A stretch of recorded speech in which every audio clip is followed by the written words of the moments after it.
So there I was, dead. Like, properly dead. Game over. Credits rolling. And then suddenly, I'm not dead? My body felt like TV static, and my head was stuffed with cotton. I reached out and touched something hot. Not, oh, that's warm, hot, like scorching human furnace hot. I shot up in panic, but this guy's arm yanked me back like I was a rag doll. Then he kissed me and honestly, tasted like cheap wine and bad decisions. My brain short-circuited. Hold on, I literally died. I was old, broken, and done. How am I getting smooched right now? I tried to push him off. He pinned my wrist down. Then things happened that made my entire body regret existing. Let's just say I stopped thinking. Completely. When I woke up round two, everything hurt. My first instinct? Grab a brick and cave in this dude's skull. Reasonable, right? But then I looked at him and froze. Hwashiwan. Young Hwashiwan. Like, stupidly handsome young Hwashiwan. I looked at my own hands, smooth, pale, delicate. These were not the wrinkly, sun-beaten hands I died with. I looked up and saw a crumbling wall with "Seize the Revolution, Boost Production," painted in red. A rusty blue lamp swung overhead like it couldn't care less about my existential crisis. It hit me. I was back. 1970, the summer everything went wrong. See, last time I lived this life, it was a total disaster. My adopted family treated me like trash. My little sister, Lin Jiao Jiao, sweet-faced, snake-hearted, set me up to get caught with Hwashiwan in this exact abandoned warehouse. The family burst in, saw us half-dressed in a hay pile, and absolutely lost their minds. I got slapped, screamed at, called every name in the book. Hwashiwan was forced to marry me instead of Jiao Jiao. Then his family got sent away to the middle of nowhere, and I, idiot that I was, panicked, aborted the baby, threw tantrums, and refused to go with him. He left. I never saw him again. After that, my reputation was mud. The Lin family kept me around like a punching bag. 10 years of cooking, cleaning, and getting beaten for breathing wrong. When Jiao Jiao married Rich, she made me her personal servant. And when I got too sick to work, she pulled the same trick again. She's seducing my husband, and they sold me off to some old widower in the countryside. 3 years later, I died in a cow shed. Fun life, right? 0 stars. Would not recommend. But now? Now I'm back, baby. And I have the cheat code. I know exactly what these people are going to do. Outside, I heard them coming. Jiao Jiao's whimpery voice. Mom, Dad, I'm so scared for big sister. Yeah, scared like a fox is scared for the chicken. My adopted dad was already yelling about family honor, and my adopted mom was going on about how I'm not their real daughter, so of course I'm low class by nature. Classic. I slapped Hwashiwan awake. Poor guy looked at me, remembered what happened, turned red as a tomato, and scrambled for his clothes, only to grab a fistful of hay. Smooth. I told him, stop panicking. My parents and your lovely fiancé are outside, coming to catch us in the act. He glared at me. Yeah, be mad later, pretty boy. I watched him get dressed and, okay, I'm not proud of this. I absolutely stared. Tan skin, solid muscle, every scratch mark from our little adventure disappearing under a crisp white shirt. Long legs sliding into military green trousers. Belt on. Shirt tucked in. Wide shoulders, narrow waist, legs for days, and a face that should be illegal. Last life, I had this man handed to me on a silver platter, and I said, no thanks. What was wrong with me? The footsteps were getting closer. I shoved him toward the back window. Climb out. Now. Unless you want a disciplinary mark on your record, and my reputation destroyed. He gave me the most confused look, but he jumped. Smart man. 1 second later. Bang. The door flew open. My adopted brother Lin Yuhao grabbed my collar. Where is he? Where's the guy you were messing around with? Mom started her greatest hits. We raised you for 18 years, and you can't learn basic decency. Why can't you be more like Jiao Jiao? Dad chimed in with, you're not even our real daughter, and this is how you repay us. And little bro added the cherry on top. If you get knocked up, you're worthless. Their mouths were like open sewers, nothing but filth coming out. Then Jiao Jiao made her entrance. 0 to crying in exactly 0 frames. Oscar-worthy performance. Sister, if you wanted a boyfriend, Mom and Dad could find you someone nice. Why did you have to seduce Commander Hua? The parents heard Hua and went nuclear. You stole your sister's man. Dad started looking around frantically. Brother shook his head. There's nobody here. Jiao Jiao's tears dried up faster than a puddle in July. She searched the whole warehouse herself. Nothing. Nobody. Just me, standing there with my arms crossed, looking at her like she was a bug. She tried to recover. Sister, if anything happened, you should tell Mom and Dad so they can help you. I said, cool as ice. I wasn't messing around with anyone. So there's nothing for Mom and Dad to handle. Isn't that great? Jiao Jiao's eyes darted around like a cornered rat. This was not her script. She was supposed to walk in on a scandal. Parents rage. I get beaten. She cries prettily. Bad marriage gets dumped on me. Then I spend the rest of my life as their free maid. But the leading man had left the building. Watching her brain malfunction in real time? Chef esquisse. Sorry, little sis. From today on, nothing goes according to your script. Oh, and Hua? That beautiful, clueless man? Yeah, this time, I'm keeping him. Last life, when I was at rock bottom, starving, beaten, sold off like livestock, Jiao Jiao showed up with the smuggest face you've ever seen and dropped this absolute bomb on me. I'm the main character of this world. You're just the side character who stole my life. You deserve to be crushed by the plot, main character? Plot? Girl thought she was living in a novel. And honestly, looking back, maybe she was right, because the universe literally gave me a do-over. So fine. Whatever script she's working from, I'm shredding it into confetti. Back in the warehouse, Jiao Jiao was still doing her crocodile tears routine. Sister, even if something did happen between you and Commander Hua, I won't blame you. Mom and Dad will take care of everything. I looked at this Oscar-nominated performance and felt my lip curl. Jiao Jiao, your delusion disorder is flaring up. You should get that checked. You see a woman existing near a building and immediately assume she's sleeping with someone? Did your past life DNA as a brothel madam just activate? She froze mid-sob. The whole Lin family stared at me like I'd grown a second head. Yeah, the Olmi never talked back. Surprise. Mom, or as I like to call her now, Zhang Auntie, jumped in. What's wrong with you? Your sister is just worried about you. If some man ruined you, you're the one who loses. I looked at her the way you'd look at someone who microwaves fish in the office.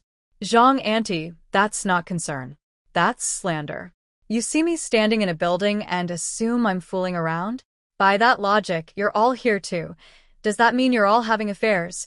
Dad's little gold-rimmed glasses practically fogged up from rage. I thought steam was going to shoot out of his ears like a cartoon. But the real explosion? That was Mom hearing me call her Zhang Auntie. She snatched a wooden stick off the ground and came at me swinging. I raised you for 18 years and you call me Zhang Auntie? I'll beat you to death. You ungrateful wretch. I dodged left. Clack. Dodged right. Bang. She was hitting everything in the warehouse except me. It was like watching someone play whack-a-mole and lose. Zhang Auntie, don't get so excited. Now that your real daughter is back, if I keep calling you Mom, someone might get jealous enough to, frame me for something terrible. I said this while casually sidestepping another swing. Clack, clack, clack. 0 hits. Jiao Jiao was completely lost. This was not the Lin Yue she knew. The old me would have been sobbing and apologizing by now. She bit her lip and switched tactics, turning on the waterworks. Sister, you're being so mean. I really am worried about you. If it's your first time, you might be hurt. I'm afraid you can't handle it. Translation. Let Dad and Brother pin you down and check for evidence. I caught her glancing at the 2 Lin men like a quarterback calling an audible. Her eyes had that cold, calculating look. The kind that says, I don't care which step of my plan failed. I'm pinning the slut label on you today. The father-son duo caught her signal and started walking toward me. Now, I'll admit, thinking about the scratch marks Hua left all over me, my face got a tiny bit warm. But I puffed out my chest and stood tall. What? You're gonna have Dad and Brother strip me naked for inspection? How about we go to the hospital instead? They've got way better lighting for that sort of thing. I marched straight for the door like I owned the place. Jiao Jiao wasn't backing down. Fine. Let's go to the hospital. They'll know immediately if you've been. I spun around with my sweetest smile. Funny, I wouldn't know what first-time evidence looks like. But you seem like an expert. Have you already given yourself to Huashiwan? Is that how you know so much? We have a marriage contract. She was flustered but still following me outside. Fine by me. I started counting in my head. 1, 2. I didn't even get to 3. Enough. Dad grabbed both of us and shoved us back into the warehouse. He pointed at my face. You have no shame, and now you want to drag our family's reputation to a hospital? I smiled. Some things never change.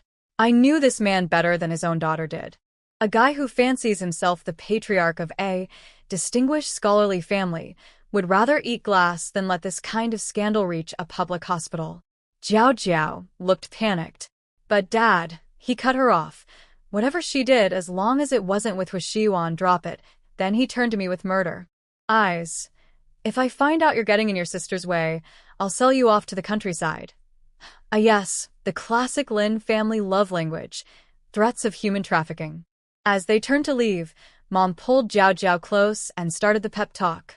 Sweetie, Huashiwan would never look at someone like her. He's a man of principle, and little brother chimed in with, Sis, this was obviously Yue trying to sabotage your relationship. Don't fall for it. Hua's family is military royalty, 3 generations of soldiers, loaded and powerful. Don't let a catch like that slip away. I'm counting on brother-in-law Hua for my military career. You know, listening to them openly scheming like a family of cartoon villains made me want to vomit. But I had a role to play, so I put on my most helpful face. That's right, Jiao Jiao. Such a wonderful fiancé. You should really treasure him. Her face went dark. Because here's her problem. If she couldn't pin tonight's scandal on me, SHE still has to marry Huashiwan in 2 weeks. And she does not want that. She grabbed Mom's sleeve, tears sparkling. Mom, it's not that I don't want to marry him. It's just, he never pays attention to me. He's all work, no romance. Every time I ask to meet, he says he's busy with missions. She shot me a look, confident that Mom and Dad would never force their precious biological daughter to marry some emotionally unavailable soldier. She really thought the Lin parents valued her because she's their real daughter? Honey, I was their real daughter for 18 years too, and they still treated me like garbage. In this family, daughters exist to boost the sun. If her fiancé wasn't Huashiwan, a man with connections, Mom and Dad would have already shown her a very different face. Right on cue, Mom frowned and said, Jiao Jiao, a man like Huashiwan is ambitious and career-focused. That's exactly why he'll be a great son-in-law for our family. You grew up in the countryside. Your birth parents probably gave you some backward ideas. Don't worry, Mommy will fix you. Chef's kiss. Welcome to the Lin family, Jiao Jiao. Where daughters are investments, love is transactional, and fixing you means making you useful to us. Watching reality crack that smug little face. I could do this all day. Mom's words hit Jiao Jiao like a lightning bolt. You could practically see the electricity crackling through her hair. Her precious mommy, the woman who supposedly adored her unconditionally, had basically just called her a short-sighted country bumpkin who needed fixing. Jiao Jiao looked like someone who'd just bitten into a chocolate only to find it was a Brussels sprout. Mom, even if Huashiwan has a great career, his heart isn't with me. I'll be miserable. Don't worry, I can find a man 1,000 times, no, 10,000 times better. Mom's face went full stonewall. The marriage contract with the Hor family was set by your grandparents. Don't you ever say something so disgraceful again. She grabbed brother and walked off. Cold. Done. Meeting adjourned. Jiao Jiao was still standing there, shell-shocked, when she heard me laugh. Just a quiet little chuckle. Couldn't help it. She whipped around and gave me a death glare that could curdle milk. Don't get smug, Lin Yue. You stole my identity. You lived as the rich city girl for 18 years while I rotted in the countryside. Everything bad coming your way? You OWE me. Then she ran off after the family like a kicked puppy chasing its owner. I watched her go, and my eyes went cold. She wants the Lin family life so bad. She can have it. Every last miserable crumb. I just hope she doesn't come crying when she realizes what she actually won.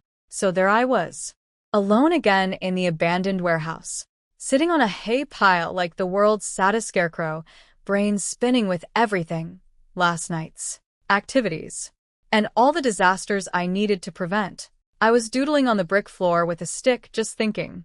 Sure, I dodged the scandal this time. My reputation was intact. But I'd also missed my chance to lock down the marriage with Hwashiyuan. How was I supposed to? A shadow fell over me. I jumped up ready to bolt, but caught a glimpse of who it was. Hwashiyuan. He came back. He stood there, towering over me, looking down with those intense eyes. And I just froze. Because listen, it's one thing to shove a man out a window in an emergency. It's another thing entirely to stand face to face with him in broad daylight after you've seen each other's everything. I stood up awkwardly, and then he spoke. My name is Hwashiyuan. I'm 24 years old. Yeah, I know. I said it without thinking, then realized, wait, why is he introducing himself like this is a job interview? He pointed at the ground. I agree. I agree? To what? I looked down. There on the red brick floor, in my own handwriting from my mindless doodling, were two names, Lin Yue and Hwashiyuan, connected by a little dash. And next to it, the word, marriage? I had accidentally written a marriage proposal on the floor and didn't even notice. My brain, he must have been hiding nearby this whole time. He probably heard everything, the Lin family scheming, their threats, all of it. And because this man is apparently made of solid honor and zero chill, he decided that since we'd done the deed, he was going to take responsibility. Also, he said, interrupting my meltdown. I looked up. He leaned in close and said, very carefully, I've only met Lin Jiao twice. We never did that. My face caught fire. He'd heard me. He'd heard me ask Jiao if she'd already given herself to him. He was clarifying that he was a virgin before me. I fiddled with my hair like a middle schooler and stared at the ground. My heart was doing parkour inside my ribcage. Get it together, woman. You've literally lived 2 lifetimes. Stop acting like a teenager. Comrade Lin Yue. Huh? God, that title. So formal. So vintage. So weirdly hot? The Hua family has been military for 3 generations, but we never take a single needle or thread from the people, and we don't abuse power. I don't rely on my parents' money. If you marry me, all we'll have is my monthly salary of 75 yuan. Is that acceptable to you? My inner self was screaming at a frequency only dolphins could hear. 75 yuan a month, and the most honorable man alive? Sign me up yesterday. I looked him dead in the eyes. I'm willing. He stared at me. His gaze lingered on my face for a long moment, then slowly drifted down to my lips. Then he snapped his head away so fast I thought he'd pull a muscle. His Adam's apple bobbed. I rode my bike here. I'll take you back. I climbed onto the back of his Forever brand bicycle, the classic 28-inch beast, and grabbed the metal rack under the seat. He swung one long leg over, and we were off. The breeze carried his scent around me like a warm cocoon, and my mind drifted. Last life, this man had tried to find me even after I rejected him, aborted his baby, and threw a tantrum refusing to marry him. Even after his family got sent away. Even after he came back to the city years later, he still looked for me. By the time I heard about it, I was already trapped in some old widower's cow shed. I should have followed him, even to the ends of the earth. I knew that now.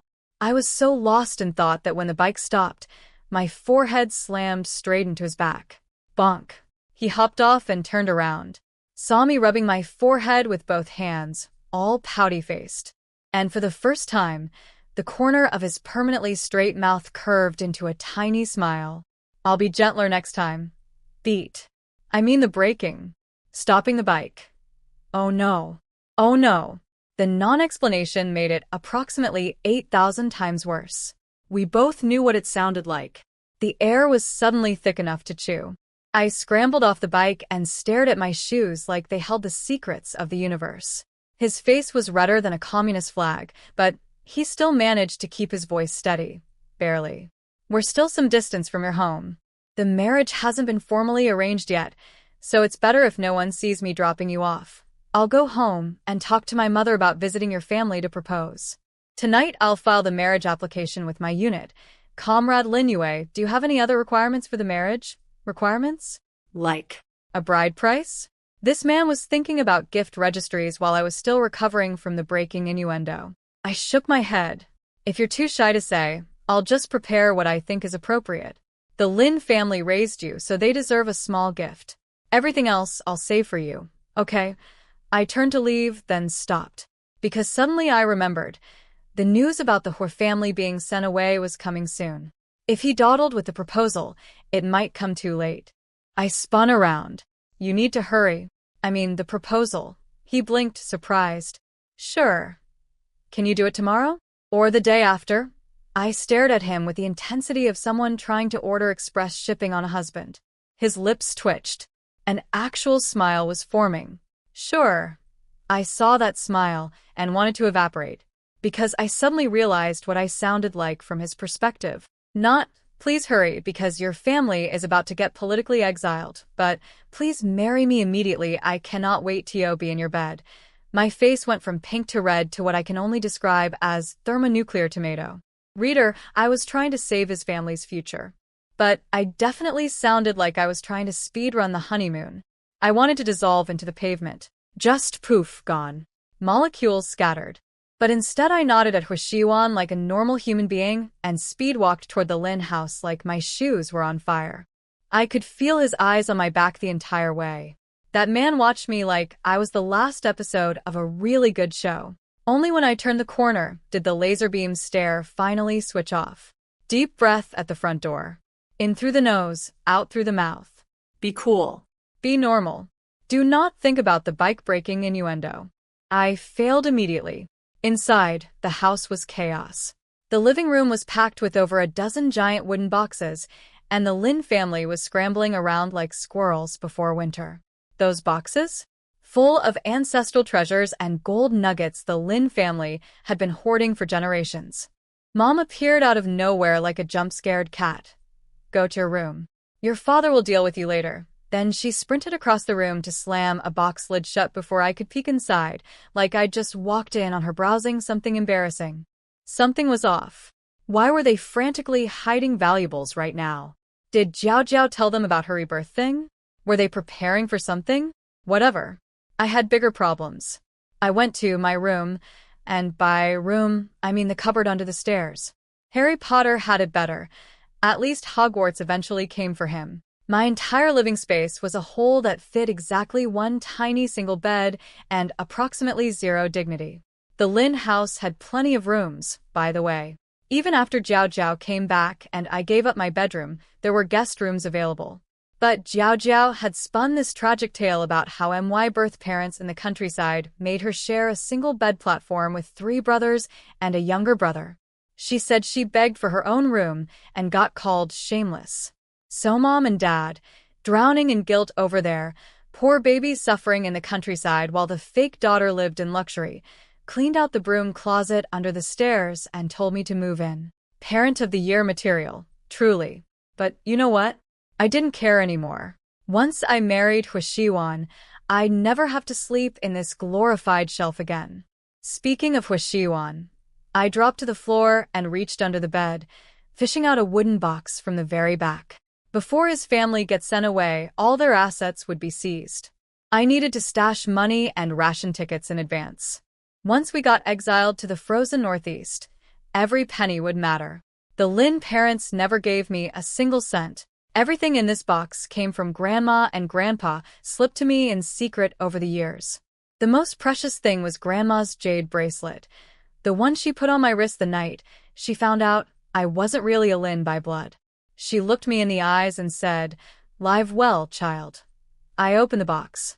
I wanted to commit murder. The jade bracelet, Grandma's beautiful green bracelet, was smashed into 3 pieces. And my 68 yuan? Every last bill I'd saved over years? Gone. Stolen. One guess who did it. Rhymes with Shmiajayo. My hands shook as I held the broken pieces. Grandma knew how much I suffered in this house. She was the only one who ever truly cared. And now even this last piece of her was destroyed. I squeezed the broken jade, so hard it cut into my palm. Blood dripped through my fingers. And then the bracelet started glowing. 1 second, I was in my broom closet. The next, I was standing in thick fog, in the middle of absolutely nowhere. Cool, cool, cool. Totally normal. Not terrifying at all. I spun around and spotted a tiny thatched cottage behind me. Before I could process that, a little screen like a miniature TV materialized in front of my face. My face appeared on it. Young, smooth-skinned, very confused face. Identity confirmed. Welcome to the space, Master. The what now? A wall of text scrolled across the screen. Basically, this was a magical storage dimension. I could store stuff in it. The more stuff I put in, the bigger it grew. No limit. The little cottage came free with the subscription. And the screen? That was a daily prize lottery. Like a slot machine. 1 spin per day. I understood all the words individually, but collectively my brain was making the Windows error sound. The screen said the instruction manual was about to disappear and the lottery would start automatically. Before I could say, wait, what? A big start button appeared. I pressed it because apparently I have zero impulse control. The screen went absolutely bonkers, images flying past at warp speed. I caught glimpses of prizes. Half a bag of rice, a barrel of cooking oil, and I swear I'm not making this up, an old lady's foot-binding cloth from the Republic era. What kind of lottery is this? I spotted a flashing stop button in the corner and slammed it. The screen froze. A piece of paper dropped out like a receipt from the world's weirdest vending machine. I picked it up. It read, Walk-through walls technique. I stared at it with the flattest expression a human face can produce. A walk-through walls spell. Sure. Because what every girl needs in 1970s China is the ability to phase through drywall like a budget ghost. Was I hallucinating? Was I dead again? Was this some kind of elaborate purgatory prank? I panicked and instantly popped back into my broom closet, still holding the wall phasing receipt. So it was real. Probably. I tossed the paper aside and started thinking. If this storage space actually worked, I could buy supplies now and stash them inside, then pull them out after we got sent to the Northeast. That would be a game changer. But how do I put things in? I looked at my bed. Could something that big fit? The bed vanished. Just whoosh gone. 1 second it was there, next second I was staring at empty floor. I teleported into the space and there it was. My crappy little bed, sitting in front of the thatched cottage like the world's most depressing lawn ornament. It worked. Could I go back? I thought about my room and pop, I was back. Could I go in again? Pop, space. Out. Pop, closet. In. Pop, space. I did this about 15 times like a toddler discovering a light switch. Back in the broom closet, I said out loud, Send my bed back. The bed reappeared exactly where it belonged. I nearly cried from joy. This thing was going to save my life. Okay, time to go out and start preparing for the future. I had money to earn, supplies to buy, and a husband to secure. I pushed the door. It didn't open. I pushed harder. Nothing. Locked. I banged on it. Hey, let me out. Jiao Jiao's sugar-sweet voice floated through the door. Sister, the family has important business today. Just stay in there, okay? Lin Jiao Jiao. Open this door right now. You can't lock me up. Mom's voice came next, dripping with entitlement. We raised you for 18 years. We can do whatever we want with you. All you do outside is fool around with men, anyway. You're staying locked in there until you lose your voice and stop screaming. She walked off, leaving Jiao Jiao to gloat through the keyhole. Sorry, sis, I just told Mom I didn't want to see you walking around the house, and she locked you up right away.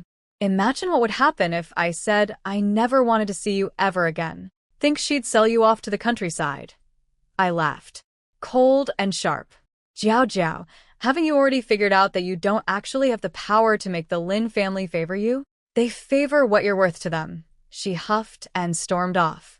Outside, I could hear the family hauling boxes around, busy with whatever shady operation they had planned. I pushed the locked door one more time. Solid. Not budging. Then my eyes drifted down to the piece of paper I'd tossed on the floor 5 minutes ago. The walk-through-walls technique. I picked it up slowly. Well. Turns out the world's dumbest lottery prize was about to become the world's most useful one. Night fell. The house went quiet. I sat in my broom closet prison, clutching the walk-through-walls paper like a lottery ticket, which, technically, it was. I was trying to figure out how to activate it when the paper just dissolved. Vanished right out of my fingers like it was made of sugar in the rain. Then I looked up and nearly swallowed my own tongue. Every wall around me had gone semi-transparent, like frosted glass. I could see through them. I reached out one trembling hand toward the door. My fingers went straight through the wood like it was made of smoke. Deep breath. Eyes closed. I charged face first into the door. I was on the other side, standing in the hallway, in the dark. Free. My stomach was screaming. I hadn't eaten all day. The original plan was grab food, escape, done. But then I walked through the living room and spotted 3 big wooden boxes sitting in the corner. This afternoon, there had been over a dozen. Now just 3. I lit a candle and popped one open. Ancient vases, silver ingots, gold nuggets in weird shapes. Fancy stuff. But here's the thing. For a family that eats premium grain and lean meat every day, lives in a Western-style house, dresses their precious son in custom-tailored suits, and buys mom designer handbags from Louis Vuitton. 3 boxes of treasure was pocket change. Where was the rest? Whatever. I'd take what was here. One thought. Yoink. All 3 boxes emptied straight into my magical storage space. Kitchen next. I grabbed a few peach cookies and shoved them in my mouth like a feral raccoon. Then I noticed 2 entire cases of peach cookies, boxes of malted milk powder, tins of milk candy. The Lin family bought this stuff in bulk. You know how much of this I used to get? 1 cookie per week. Maybe half. Meanwhile, precious baby brother could eat handfuls whenever he wanted. Well, guess what, buddy? All mine now. Yoink. Cookies gone. Yoink. Milk powder gone. Yoink. Candy gone. Rice, flour, cooking oil. Yoink, yoink, yoink. The kitchen looked like it had been visited by the world's most thorough burglar. I paused in the living room and admired the beautiful solid wood furniture. Looked at it. Thought about my thatched cottage in the space dimension. Thought about how the Lin family made me sleep under the stairs. I took everything. Every stick of furniture. Every decorative piece. If it wasn't nailed to the floor, and even some things that were gone. The entire first floor looked like they'd just moved out, or been hit by very selective aliens. Upstairs. For bedrooms. For terrible people. First up, baby brother Lin Yuhao's room. Oh, this little garbage goblin. When I was a kid, I got a new dress once. He cut it up with scissors for fun. I chased him, and Dad slapped me across the floor and made me apologize to him. When I brought home a school award, Mom smashed the trophy in front of him just to make him stop being jealous. Just to make the little prince laugh. I opened his wardrobe, grabbed the scissors, and I went to work. Snip, snip, snip, snip, snip. Every designer shirt, every tailored jacket, every pair of pants. Confetti. Beautiful, cathartic confetti. His desk? Space. His lamp? Space. His furniture? Space. I wouldn't wear his stinky clothes, but the furniture could be sold. Then I walked over to his bed where he was sleeping, raised the scissors, thunk, planted them right between his legs into the bedboard, pinned his pants to the mattress like a butterfly in a display case. Sleep tight, little prince. Across the hall, Jiao Jiao's room. She was the only person in this house who knew Grandma gave me the jade bracelet, which meant SHE smashed it. SHE stole my 68 yuan. Reborn snake.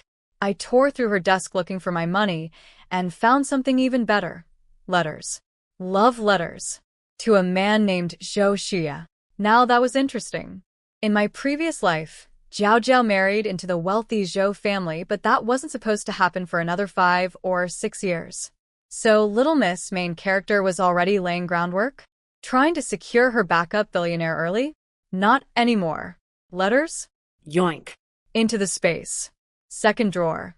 A fat stack of cash. I counted it. 1,000 yuan. This woman had more money at 18 than I'd saved in a lifetime. Well, it was my money now. Underneath the cash, an introduction letter. Something about a young girl traveling to find relatives. Signed by one Qian Dayo. My brain flatlined. Jiao Jia had told everyone her birth family's surname was Qian. She'd cried rivers about how the Qian family abused her, made her wash clothes in a frozen river in winter, treated her like a slave. She said they all died in a mountain fire, and she barely escaped. But dead people don't write introduction letters, do they? I looked at Jiao Jiao sleeping in her bed. Soft skin. White hands. Not a single scar, callus, or frostbite mark. I felt so stupid. A girl who was supposedly beaten and worked like a dog in the freezing countryside, washing clothes in sub-zero rivers, and she's got skin like a porcelain doll? No frostbite damage? No rough hands? No tan? She lied. About everything. Her birth parents probably loved her just fine. Maybe they were wonderful people. And she repaid them by running off to claim a rich family's life and spinning a sob story about abuse that never happened. I was so angry I cut off a chunk of her hair. Then I emptied her entire room. Furniture, decorations, everything.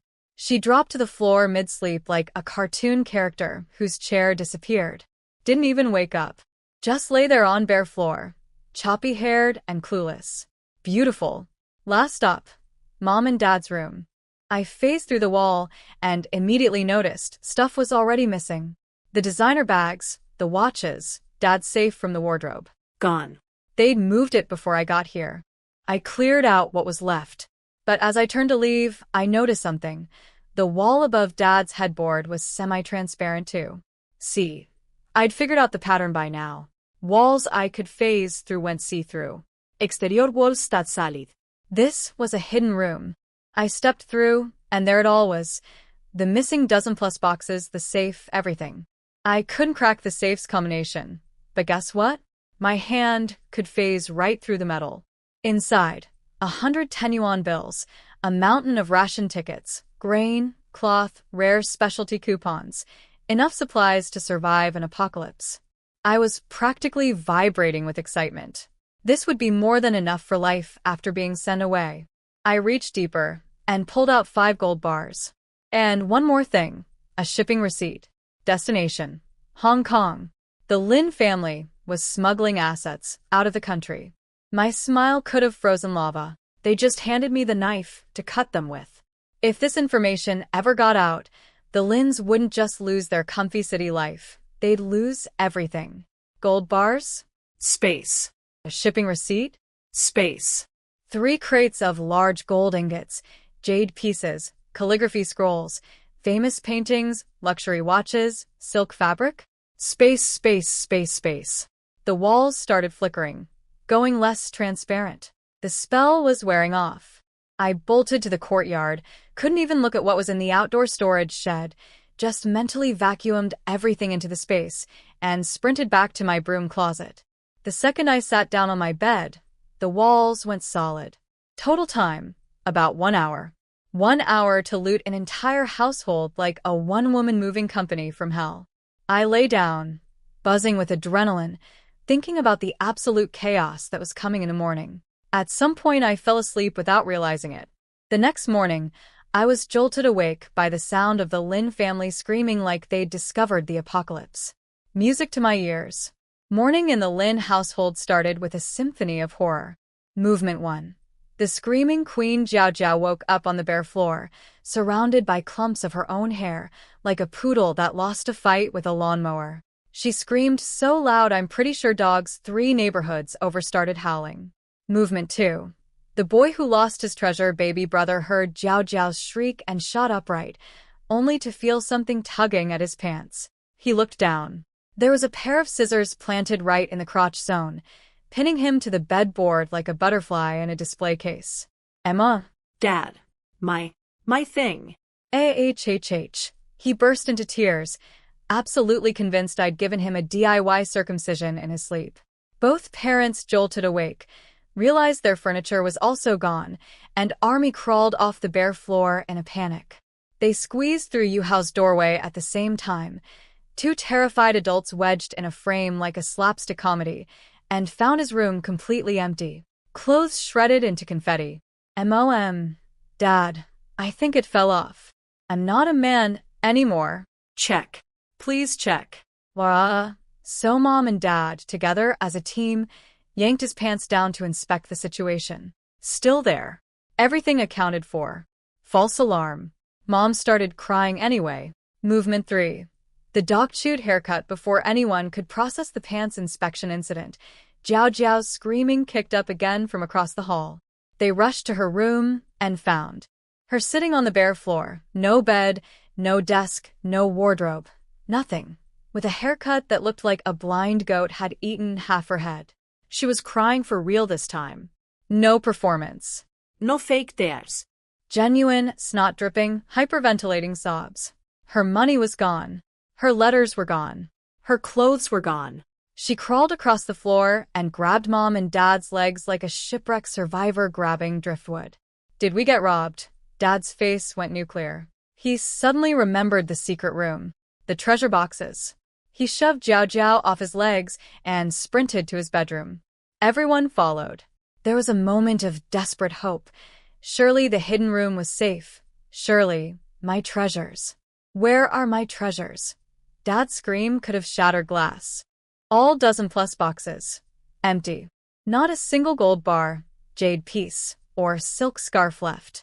Picked cleaner than a Thanksgiving turkey. Jiao Jiao spotted the safe in the corner. Dad. The safe. Check the safe. Dad's hands were shaking so bad he could barely press the 6-digit code. He squeezed his eyes shut, pulled the door open, and silence. The kind of silence that happens right before a building collapses. Jiao Jiao and Yuhao's eyes went dinner plate wide. Mom didn't even manage a scream. She just passed out cold. Dropped like a sack of potatoes. Yuhao had to pinch the pressure point above her lip to bring her back. She opened her eyes, remembered everything was gone, and wished she'd stayed unconscious. Dad was beating his own chest. Gone. All of it. Every last cent. Meanwhile, yours truly was lying in her broom closet bed, listening to this beautiful concert of misery like it was Mozart. Every scream was a violin. Every sob was a cello. Every, where is it, was a cymbal crash. I was the conductor and the audience, and the performance was magnificent. I heard the stampede of feet thundering down the stairs. They'd remembered the 3 boxes left in the living room. Their last hope. Their safety net. Mom screamed first. A real showstopper. Then she collapsed again. Dad, a man who prided himself on being a refined intellectual, let loose. With the expletive, IS going on, the Italian custom sofa? Gone. The handmade solid wood furniture? Gone. The telephone, television, refrigerator? Gone, gone, gone. The fanciest house in the whole city had been reduced to an empty concrete shell. You could see cobwebs in corners that hadn't been visible in years. Dad. Mom. Are we? Poor now. Baby brother asked the question nobody wanted to answer. Nobody did answer. Mom turned on Dad. I told you to keep a low profile. I told you. We were supposed to ship everything to Hong Kong, and you're out there flashing money around like a peacock. Dad exploded. You're blaming me? What about your mahjong sessions? You telling me you never ran your mouth to your little gambling friends? Mom, I did not. This was unprecedented. Mom never talked back to Dad. But when your entire net worth vanishes overnight, marital hierarchy goes out the window. Dad raised his hand to slap her. Jiao Jiao stepped between them, not out of compassion, but because she was the only one still thinking strategically. Mom. Dad. Listen. I checked the whole house. The front door lock isn't broken. No signs of forced entry. If there's no outside break-in, then someone inside did this. Someone moved everything out in one night without making a sound. She'd barely been a rich man's daughter for 2 years, and she was not about to go back to being a nobody. No money meant no Hong Kong escape plan, no sugar daddy Zhou Xia, no high society life. For pairs of eyes slowly, inevitably, swiveled toward the broom closet. I wasn't even slightly worried. My door was still locked. They locked it. I had the world's most airtight alibi. generously provided by the very people now suspecting me. The lock clicked. Dad's furious face appeared. Lin Yue, explain this. I rubbed my eyes and yawned. Gave them my best sleepy baby dear look. Lin uncle. Zhang auntie. What happened? They looked ready to spontaneously combust. Yu Hao grabbed me off the bed and dragged me outside. I blinked at the empty house in the morning light, eyes wide with innocent amazement. Oh my goodness. Did you guys get robbed? That's terrible. I looked at each of them with such sincere sympathy that I almost believed myself. Jiao Jiao jabbed her finger at me. Don't even try to tell me you didn't do this. I put on my best offended face. How, exactly? You're saying I can walk through walls? The door was locked. You locked it yourselves. Even if I did get out, where would one girl move an entire house worth of furniture in one night? Into my pockets. You must have had help. An inside job. Help from who? Catch the thief. Find the goods. That's how this works, Jiao Jiao. You can't just blame me for everything. You know what I think. You're the jinx. This family went 100 years without losing a single thing. You show up, and 2 years later the house is empty. Maybe you're the bad luck charm. Framing people? Playing dumb? Throwing accusations right back? Please. I learned from the best. This family taught me everything I know. Jiao Jiao lunged at me like a feral cat. Big mistake. Listen, I may look delicate, but I spent an entire past life doing backbreaking labor. I've hauled water, scrubbed floors, and survived being sold to an old man in the countryside. You think Little Miss, main character, can take me in a fistfight? I grabbed her wrist, wound up, and slapped her so hard her face rearranged itself. Smack. Chefeskis. 5-star Yelp review. Would slap again. You hit my sister? I'll kill you. Baby brother charged in to defend her honor. I pointed straight at his crotch. Lin Yu Hao, you're a grown man wearing split-crotch pants. Maybe sit this one out. He froze. Looked down. Remembered the scissors had carved his pants wide open, and he was currently airing out the merchandise. He twisted his body sideways and shut right up. Somewhere in his tiny brain, he was swearing that if he ever found out who robbed the house and vandalized his trousers, he'd tear them limb from limb. Buddy, she's standing right in front of you. The house was chaos, me pinning Jiao Jiao down, Yu Hao doing the world's most awkward side stand, Mom and Dad still processing my Jiao Jiao is the jinx comment, and honestly, starting to believe it. If she really was bad luck, maybe they should marry her off fast before things got worse. Knock, knock, knock. Dad snapped to attention. Everyone shut up. He grabbed me and shoved me back into the broom closet. Locked the door. Stay put and keep your mouth shut. Fine by me.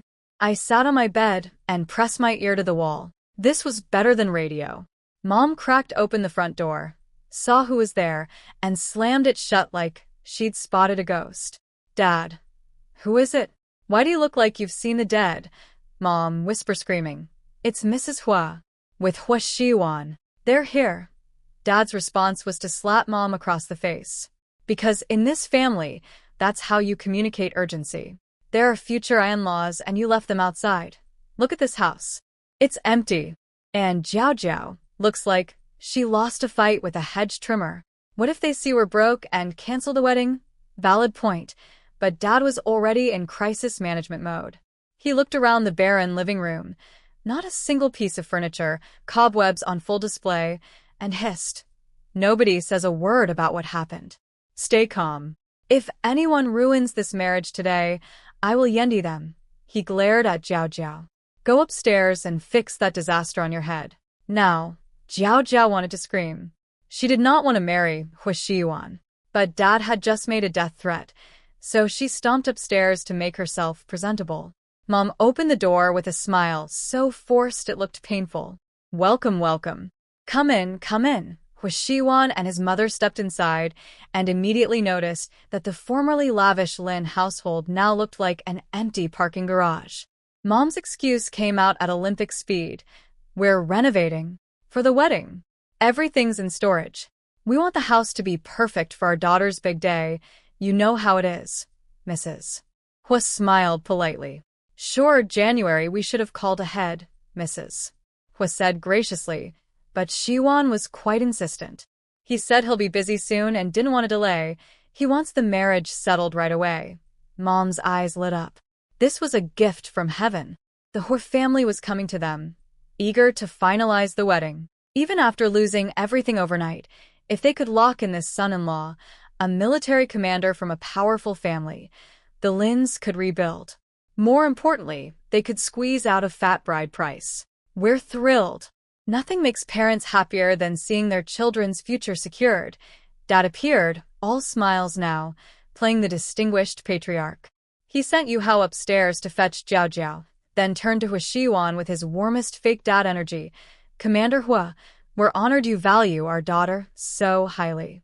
We'll make sure the wedding is worthy of both families. Translation: we're going to charge you a lot for the bride price, and you're going to smile while paying. Jiao Jiao came downstairs with a hastily fixed hairstyle, looking like she'd gone from attacked by goat to merely questionable life choices. Auntie Hua. Commander Hua. Her voice was soft, sweet, delicate. Maximum charm mode activated. And this is where, sitting in my broom closet, my heart started sinking. Because nobody had mentioned my name. Not once. Had Hua Shiwan forgotten about me? About the warehouse? About the floor doodle marriage proposal? About I agree? Was I about to watch the same nightmare play out again? Mrs. Hua looked at Jiao Jiao, then looked at Hua Shiwan, then turned to the beaming Lin parents with a perfectly composed expression. This isn't right. This isn't the same girl. The room temperature dropped 10 degrees. The girl who used to follow your old mother around. She wasn't this one. I remember her clearly. Fair-skinned, pretty, thinner than this girl. Jiao Jiao's face went black. She didn't even want to unpack what Mrs. Hua was implying, that she was uglier, darker, and chubbier than me. Which, for the record, she was. Mom scrambled into damage control. Oh, Mrs. Hua, you don't know the whole story. This is our real daughter. Our biological child. The other girl was adopted. Her birth parents are just village nobodies. The Hualin marriage bond goes back generations. Surely we should offer you our true daughter. Not some counterfeit, right? She laughed like she'd made the most reasonable point in history. Mrs. Hua's lips curved. She was about to respond when Hua Shiwan's cold voice cut through the room like a blade. Where is she? He'd seen how the Lins treated me at the warehouse. Now the whole family was here, and I was nowhere in sight. I could practically feel his suspicion radiating through the walls. Mom tried to redirect. Commander Hua, the one who deserves to marry you is obviously our biological daughter. That other girl is nothing but trouble, a shameless little. She realized mid-sentence that Hua Shiwan wasn't even looking at her.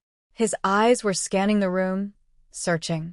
Jiao Jiao stepped forward, voice sharp under the sugar. Commander Hua, when we first met, you never said I wasn't the one you wanted to marry. Why the change of heart now? Everyone in the room caught the subtext. She was saying, he met Lin Yue behind my back, they hooked up, and now he wants her instead. Mom's face twisted. Mrs. Hua, Lin Yue is a shameless seductress. Please don't be fooled by her. Baby brother piped up. Yeah, she's been annoying since birth. Jiao Jiao is way better. Jiao Jiao lifted her chin triumphantly. 3 against 1. Surely the Hua family would see reason. Mrs. Hua calmly, so calmly, reached into her bag and pulled out a letter. This is the deathbed wish of the Lin family matriarch. Your grandmother. She acknowledged that Yue is not biologically a Lin, but she specifically requested that the Hua family honor the marriage agreement and marry Yue regardless. The room went silent. Our family agreed. Yue was raised by old Mrs. Lin personally. Her character was vouched for by a woman we deeply respected.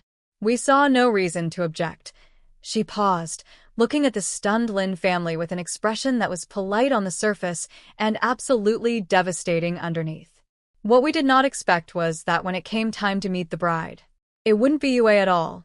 Inside my broom closet, my heart was doing somersaults. Grandma. Even from beyond the grave, she was still protecting me. And Hua Shiwan, that beautiful, stubborn, honorable man, hadn't forgotten a thing. Jiao Jiao's eyes nearly popped out of her skull when she heard Mrs. Hua's bombshell. The Hua family wanted me all along, not her. Never her. Me. She whipped around to look at Mom and Dad and caught them doing the guiltiest. We're not looking at you. Routine since the invention of lying. They knew. This whole time, they knew the Hua family specifically wanted to marry me, and they just swapped in their biological daughter like a counterfeit bill, hoping nobody would notice. They let Jiao Jiao chase after Hua Xiwan, throw herself at him, plan their wedding, and never once told her she was barking up a tree that was never hers to begin with. They used her as bait. Their own flesh and blood dangled like a worm on a hook. For once, I almost felt sorry for her. Almost. Then I remembered the smashed jade bracelet, and the feeling passed. And Grandma, my sweet, wonderful Grandma, she'd written to the Hua family before she died. Even knowing I wasn't her biological granddaughter, she'd fought for me until her last breath. My eyes stung behind that locked door. No wonder last time around, even after the warehouse scandal, the Hua family had insisted on marrying me instead of Jiao Jiao. Grandma had made sure of it. Hua Xiwan's voice cut through the room like a military order. Where is Comrade Lin Yue? Dad, still furious about his empty house, snapped. How should we know? Where she is? Mom folded her arms. Probably out fooling around with men again, who knows? Even through the door, I could feel the temperature in the room drop. Hua Xiwan wasn't buying a single word. A family that raised a girl for 18 years, now calling her a tramp? Something was very, very wrong, and he knew it. Before he could press further, Mom went full attack mode. Commander Hua, out of respect for our family's history, I've said my piece both nicely and not so nicely. If you won't listen, then we have nothing more to discuss. You can leave. She started physically pushing them toward the door. Because I was right there, locked in the broom closet literally 3 feet behind her. If the Hua family discovered I'd been imprisoned without food or water for a full day, the Lins would have a lot more to worry about than missing furniture. Dad caught on and moved to help. But I'm not an idiot, and I was done being quiet. I banged on the door like a drummer at a rock concert. Let me out. I'm in here. Let me out. Mom's face went white. She lunged at Hua Xiwan, trying to shove him away from the stairs. He sidestepped her like she was moving in slow motion and charged toward my closet. Jiao Jiao and Dad threw themselves in his path. And then Jiao Jiao, in a move of truly spectacular desperation, shouted, "Why do you care so much about Lin Yue? Don't tell me you two already slept together." Every person in the room froze. Dad stared at Hua Xiwan with new suspicion. How would this man, who supposedly never met me, be this worked up? Hua Xiwan said nothing, which honestly didn't help. I was going feral inside the closet, pounding on the door. Jiao Jiao, you locked me in here for a full day with no food and no water. Now someone's trying to help me, and you're out there slandering me? Do you have any shame left, or did you donate it all? That did it. Hua Xiwan grabbed Dad and Jiao Jiao by whatever he could reach and flung them aside like ragdolls. Stand back from the door, he called to me. One kick. The entire door fell off its hinges. Just wham, flat on the ground, like it had given up on life. This is outrageous. The Hio family is nothing but bullies. Dad was hopping mad. Literally hopping, like an angry bird. Baby brother decided now was his moment to be a hero and rushed at Hua Xiwan with fists raised. Hua Xiwan dodged casually, like a man avoiding a mosquito, and followed up with one kick that sent Yu Hao flying across the room. He only stopped when he crashed into Dad. 2 Lin men, stacked like bowling pins. He hit my son, Mom shrieked, charging in. Mrs. Hua intercepted her with the calm efficiency of a woman who dealt with far more dangerous people than Zhang Wanping. With all obstacles cleared, Hua Xiwan looked into my closet. There I was, still in yesterday's wrinkled dress, standing in a tiny slanted crawl space that was more coffin than bedroom. One narrow bed. Stale, humid air pouring out like the room itself was suffocating. His eyes darkened. I could practically see the fury building behind that composed military face. I gave him a grateful look and stepped out into the light. Immediately, Mom shoved past Mrs. Hua and stuck her finger in my face. Lin Yue, you little tramp. Yesterday Jiao Jiao said you were sleeping with Hua Xiwan, and we didn't believe it, but it's true, isn't it? Jiao Jiao piled on with her signature move. Sister, you really broke Mom and Dad's hearts. I looked at them. Both of them. And I felt absolutely nothing. Not rage, not hurt, not even annoyance. Just clarity. I turned to Mom with the calm of a woman who has already died once and has zero fear left. Jiao, really your biological daughter. The slander and nastiness just roll right off her tongue. Clearly genetic. What did you say? Mom's trigger, implying she raised her kids badly. Worked every time. She sputtered. And whose fault is that? Jiao was raised by your birth parents. They're the ones who made her small-minded and petty. Oh, funny. Last week you said she was the most considerate, well-mannered girl you'd ever met. So that's what you really think of her. Good to know. One quiet sentence. Delivered like a paper cut. Mom and Jiao's faces changed simultaneously. Jiao looked like she'd been slapped before I'd even touched her. All that praise, all that my precious daughter talk. And behind it, Mom thought she was a crude country girl who needed to be fixed. Lin Yuwei, you home-wrecking demon. Mom drew her hand back for the slap. The same move she'd perfected over 18 years of hitting me. Muscle memory. Automatic. She could probably do it in her sleep. When I was little, I'd stand there and take it. Flinch, cry, apologize. Every single time. Not today. I was about to block her when a large hand caught Mom's wrist from behind.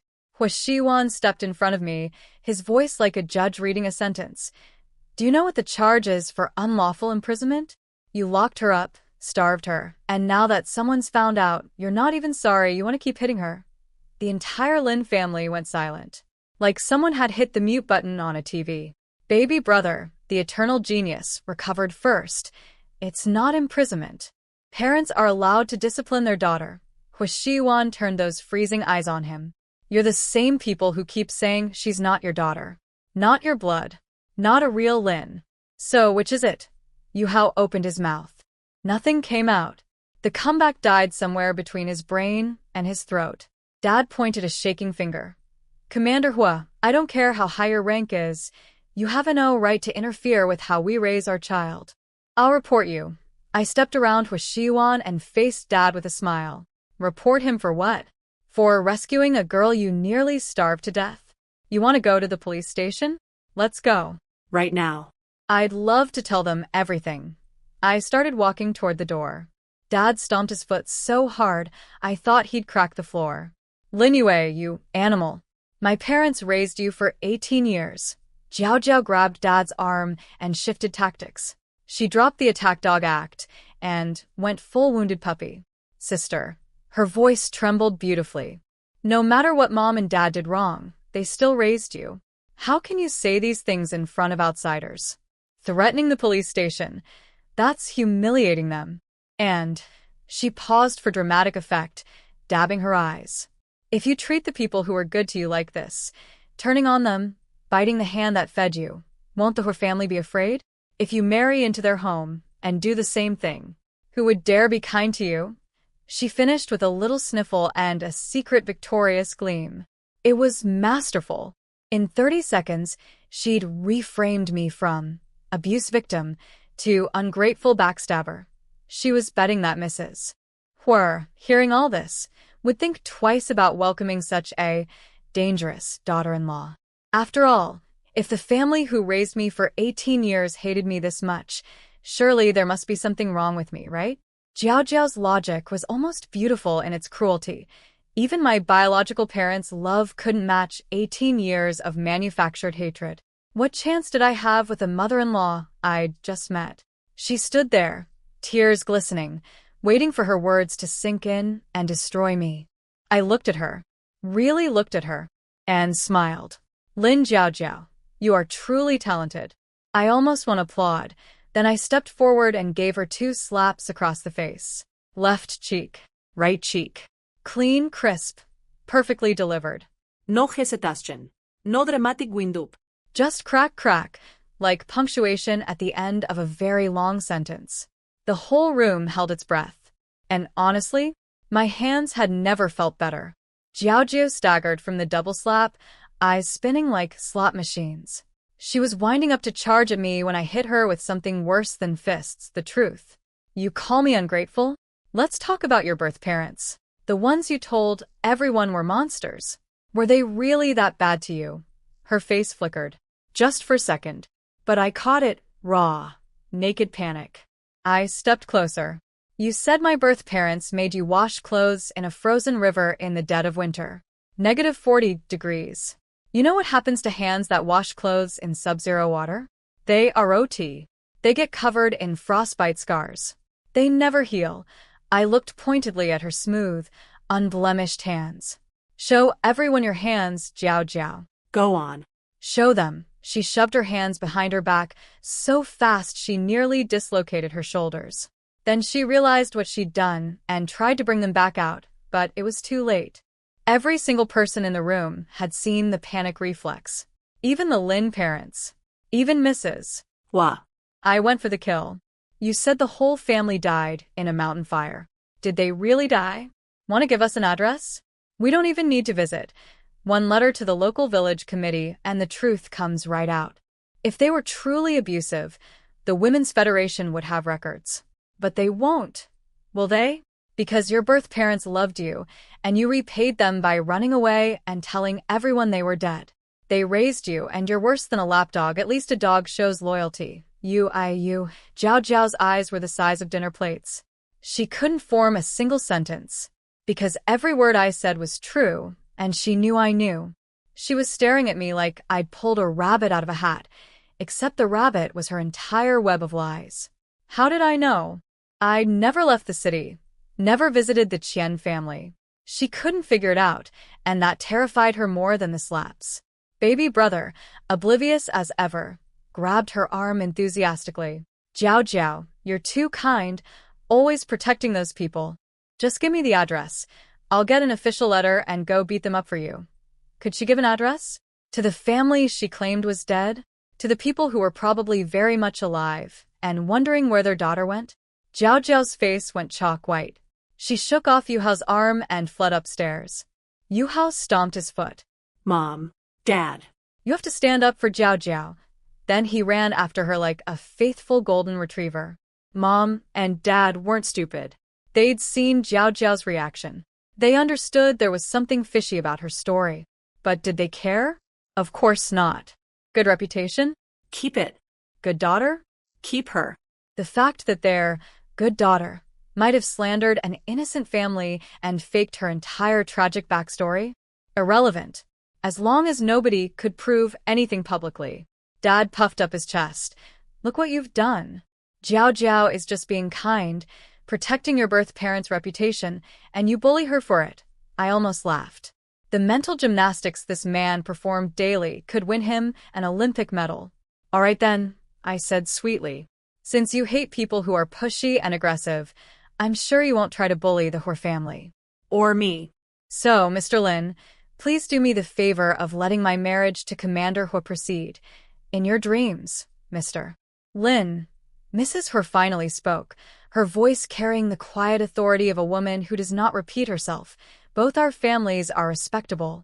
Let's keep our word, shall we? Hua Xiwan added, ice cold. I've already filed the marriage application with my unit. The household registration transfer won't require the Lin family's involvement. Translation: we don't need your permission. We're being polite. Don't make us stop. I watched Dad's face cycle through about 15 shades of purple. This man had never lost a battle under his own roof. Now a 24-year-old military commander was steamrolling him in his own empty living room. Mom planted her feet. You want to just take her? We raised that girl for 18 years. Without our approval, this marriage goes nowhere. She was playing the barefoot don't fear the one wearing shoes card, meaning she had nothing left to lose, so she'd burn everything down out of spite. Hua Xiwan's eyes went cold enough to freeze the room. Then I'll contact the Northeast Military District and locate Comrade Lin Yue's biological parents. I'm sure they'll have no objections. Dad nearly had an aneurysm. You, how dare? But, Hua Xiwan continued, his tone shifting from threat to negotiation in one smooth gear change. I'd rather do this properly. Name your conditions. You did raise her. I don't want her walking out of this house with people talking behind her back. He said it for me. Not for them. He wanted to buy my freedom in a way that left my dignity intact. I looked at him. He must have felt it, because he glanced down at me and gave me the tiniest reassuring look. Just the eyes. Just a flicker. I've got this. Trust me. My heart did something structurally unsafe. Fine, mom's net. Since we're being honest now, she reached into a hole in the wall, an actual hole, like a medieval peasant hiding coins, and pulled out a ledger. A handwritten account book. She flipped through it, ripped out 3 pages, and held them up like evidence in a court case. This is every single yuan we spent on Lin Yue since the day she arrived. Girls are money pits. They always end up belonging to their husband's family anyway. So this money should rightfully be repaid by the groom's side when she marries. She'd kept a receipt book. For raising a child. 18 years of feeding, clothing, and housing a human being, and she tracked it like a business expense. Every bowl of rice. Every pair of shoes. Every cent, cataloged and ready to be invoiced. I'd lived 2 lifetimes. I knew the Lin family was shameless. But seeing that ledger, hearing her call me a money pit, to my face it still hurt. My eyes burned, and I hated myself for it. Huashiwan saw. Of course he saw. Something shifted in his expression. A quiet, steel-hard decision. The kind of look a man gets when he silently swears an oath. How much? I'll pay it. Mom didn't answer him directly. She was too busy having her own crisis, flipping through the ledger in disbelief. Wait, this can't be right. Why is it so little? Did you tear pages out of my book? She shoved it at Dad. Why would I touch your stupid book, Mrs. Hua? Mentally preparing to negotiate thousands, asked carefully, how much are we talking about? Mom slapped the ledger shut. 2,000 yuan. Not a penny less. The book only shows 300 and something, but I haven't counted food, water, and electricity. Mrs. Hua's jaw nearly hit the floor. 300 yuan. In 18 years. For a family this wealthy, a family with Italian sofas and designer bags and gold bars hidden in secret rooms, they'd spent 300 yuan on a child over nearly 2 decades. That's less than what rich families spent on New Year's gifts to their neighbors. I laughed. It came out bitter and sharp. I was about to argue when Huashiwan cut in clean and final. Done. I turned to stare at him. 2,000 yuan. His monthly salary was 75. That was over 2 years of not eating, not drinking, not spending a single cent. He looked at me. And what he said next broke something open inside my chest. I agreed to the price. But Comrade Lin Yue, you should know, you are free. Not you belong to me now. Not you owe me. Not I bought you. You are free. 730 days of salary, and he wasn't buying a wife. He was buying my freedom. And making sure I knew the difference. Reader, I have lived 2 entire lifetimes and no one has ever said anything that hit me this hard. This man was going to be the death of me. The good kind. The kind where your heart explodes from feeling too much and you just stand there like an idiot trying not to cry in front of your terrible ex-family.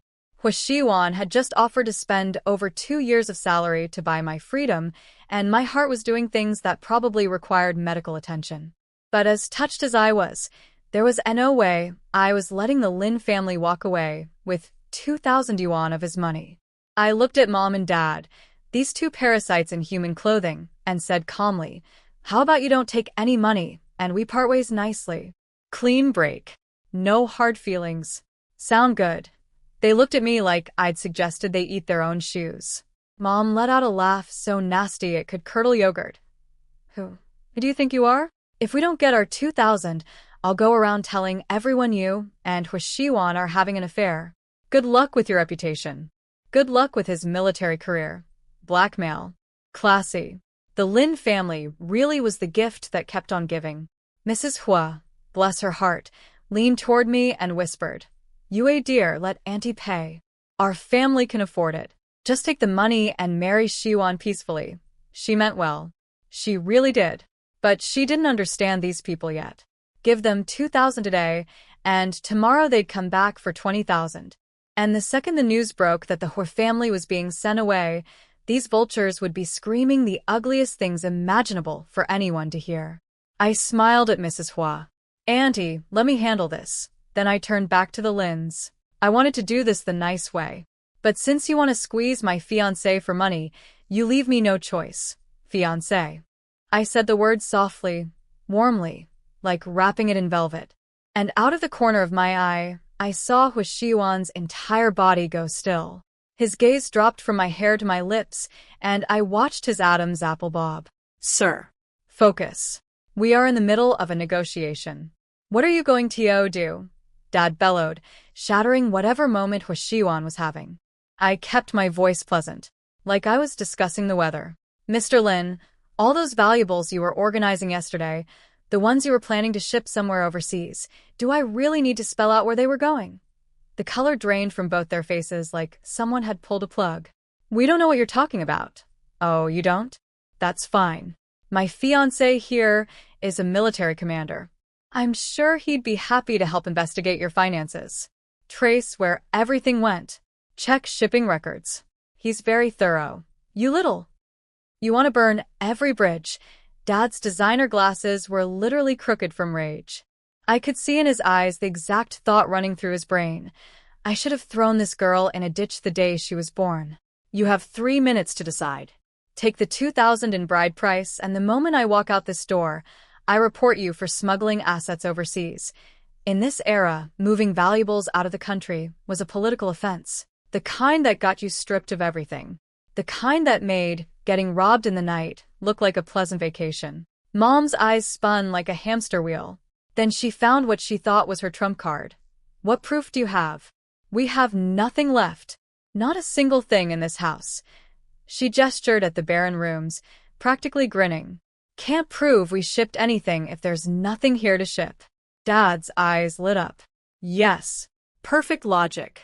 They had nothing, so there was nothing to, exactly, I said. The house is completely empty. Which proves you moved everything. Who's going to believe that the richest family in the city suddenly owns nothing? Not robbed. No broken locks. No police report. Just poof. Everything vanished. I let that sink in. Either you shipped it all out or something very suspicious happened. Either way, an investigation would be very interesting. Dad lunged forward to hit me, then caught Huashiwan's expression, the kind of look that says, touch her, and they'll never find your body, and froze mid-step. Huashiwan was watching me with an intensity that made the air feel thick. This tiny girl, barely up to his shoulder, was single-handedly dismantling a family of 4 with nothing but words and nerve. He looked almost hypnotized. I could feel his stare burning into the side of my face. My inner voice was screaming, oh God, does the Hur family think I'm a psychopath? Is Mrs. Hur reconsidering this whole marriage thing? Am I being too savage? Too late. Can't stop now. I looked at the trembling, furious, completely cornered Lin parents. So, Mr. Lin, Mrs. Lin, can we part ways amicably now? Dad shook so hard his glasses rattled. Then he erupted. Get out. Walk out that door and never come back. You hear me?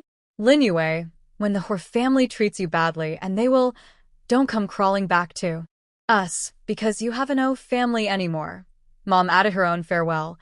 18 years we raised you, and it was like raising a dog that won't even wag its tail. Get out. We don't care if you live or die. Heartwarming stuff. Really beautiful family moment. I should embroider it on a pillow. I didn't reply. Didn't look back. Just walked straight out the front door and into the sunlight. Outside, I thanked Mrs. Hua and Huashiwan properly. Mrs. Hua grabbed my hands, her eyes soft with worry. Yue, you can't go back to the Lin house anymore. What are you going to do? I'll stay at an inn for a few days and look for a place to rent nearby. I really just needed a few days. Once the marriage paperwork went through, I'd register with Huashiwan, and that would be that. But I also had shopping to do. Supplies to stash in my magical space before the exile order dropped. Hard to do that under Mrs. Hua's watchful eye. Mrs. Hua looked distressed, clearly wanting to say something but holding back. Before I could politely pretend not to notice, Huashiwan Mr. Zero social filter, said flatly, my mom wants you to come live with us. It's not safe for a girl alone at an inn. Shiyuan. Shut up, Mrs. Hua punched his arm. She wanted to be the one to gently, delicately extend the invitation. Not have her son blurted out like a military briefing. I actually had understood what she was hinting at, but I needed my independence for the next few days. So I held firm. I appreciate it, but the inn requires an introduction letter. Could Commander Hua help me get one? Sure, his voice was steady, but I could hear the tiniest note of disappointment underneath. Like a puppy told, he can't bring the ball inside. Mrs. Hua looked genuinely deflated. We all headed to the inn together, only to discover that every guest house in the city was booked solid. Some bigwig officials had come down from Beijing. My stomach dropped. In my previous life, I'd never paid attention to these details. But now I could see the dominoes lining up. The officials arriving, the political winds shifting, the exile order for the Hua family was close. Mrs. Hua seized the opportunity and grabbed my hand again, this time with the grip of a woman who would not be denied. Yue, come home with us. You're going to be a Hua sooner or later. What's a couple days early? We have plenty of room, and with all of us there, Shiyuan wouldn't dare bother you. She turned to her son with a look that could pin a man to a wall. Don't you dare. Hua Shiyuan's face turned the color of a fire truck. Mom. I turned away too, because the very obvious unspoken truth was hanging in the air like a neon sign. He had already bothered me. In a hay pile, in an abandoned warehouse, very thoroughly. And now his mom was promising he wouldn't lay a finger on me under her roof. If she only knew. Mrs. Hua looked at both of our red faces, then at her son, and I could practically see the gears turning behind her eyes. A slow, dawning realization. A mother's instinct kicking in. Wait, did he? Does he have it in him too? Whatever conclusion she reached, it made her very enthusiastic about getting me home immediately. Yue, don't be polite. Come home with Auntie. Yes, yes, let's go. I nodded. She beamed like she'd won the lottery and grabbed my hand. We walked the whole way with her chatting warmly about nothing in particular, but somehow every word made me feel wrapped in a blanket I didn't know I needed. This is what having a nice mom felt like. Weird. Foreign. Kind of wonderful. The Hua family lived in a military compound. As we walked through, Mrs. Hua introduced me to everyone we passed. This is Shiyuan's fiancé. Every auntie, uncle, and random soldier had to stop and congratulate us. I smiled politely while internally screaming because I am terrible at small talk. My social skills were forged in 18 years of living under a staircase and one lifetime of being sold to a cow farmer. Mingling was not in my skill set. Hua Shiyuan must have noticed me mentally short-circuiting because he cut in. Mom, we haven't eaten. Can we go home? God bless this man. Mrs. Hua waved everyone off. Chat later, gotta feed the kids, and whisked us inside. The Hua house was a 2-story building, one of only 3 like it in the whole compound. Nice. Clean. A wooden sofa set in the living room, an open staircase leading up to a row of bedrooms. Not flashy, but solid and warm, like the family itself. Mrs. Hua was crouching down to find me slippers when a tiny human came rocketing down the stairs, barefoot, braids flying, moving at the speed of a small hurricane. Grandma, you're finally home. Eneen is starving. My tummy is going to eat itself. This was Eneen. Pigtails. Giant eyes. Approximately 4 feet of pure, adorable chaos. She spotted me mid-rant and froze. Those big eyes went even bigger. Grandma. Who's the pretty lady? Mrs. Hua pinched her cheek. Not lady, you call her auntie. She's your second uncle's wife. Second uncle's wife? How did second uncle get so lucky? Auntie, you're the prettiest person I've ever seen. Prettier than everyone, this child. This child. I was ready to adopt her on the spot. She grabbed my hand without a second of shyness. Auntie, you have to help me keep second uncle in line. All he does is work, work, work. He never has time to play cat's cradle with me. He never takes me anywhere. You tell him, okay, me? Manage Hua Shiyuan? The man who kicked down a door with 1 foot this morning? I laughed. How about I play with you instead? Even better. You're already my favorite person. My heart melted into a puddle on the floor. In my past life, that night in the warehouse had given me a child. a child I'd been too scared and stupid to keep. If this life gave me another chance, I'd protect that baby with everything I had. Raise them to be as sweet and sparkly as this little pigtailed cannonball. Mrs. Hua sent Eneen to fetch Grandpa, then led me upstairs to a corner bedroom. When she opened the door, I caught a flash of sadness cross her face, just for a heartbeat, then gone. This was my youngest daughter's room. I clean it every day, so everything's fresh. If you need anything, just tell me. I looked at the desk. Under the glass top was a photograph, a young girl in a military uniform, smiling like sunshine. She looked so much like Mrs. Hua. Beautiful. Bright. Alive. Hua Mingxiu, Shiyuan's little sister. Enlisted at 16. Killed at 18. And there was the eldest son, Hua Ingchen, Eneen's father, who vanished during a mission years ago. No body. No answers. His wife couldn't bear the grief and took her own life. Little Eneen was all that was left of him. 3 children. 1 dead. 1 missing. 1 remaining. And that last one was about to be exiled. My chest felt heavy. I couldn't sleep. So I slipped into my space to take inventory and try today's lottery spin.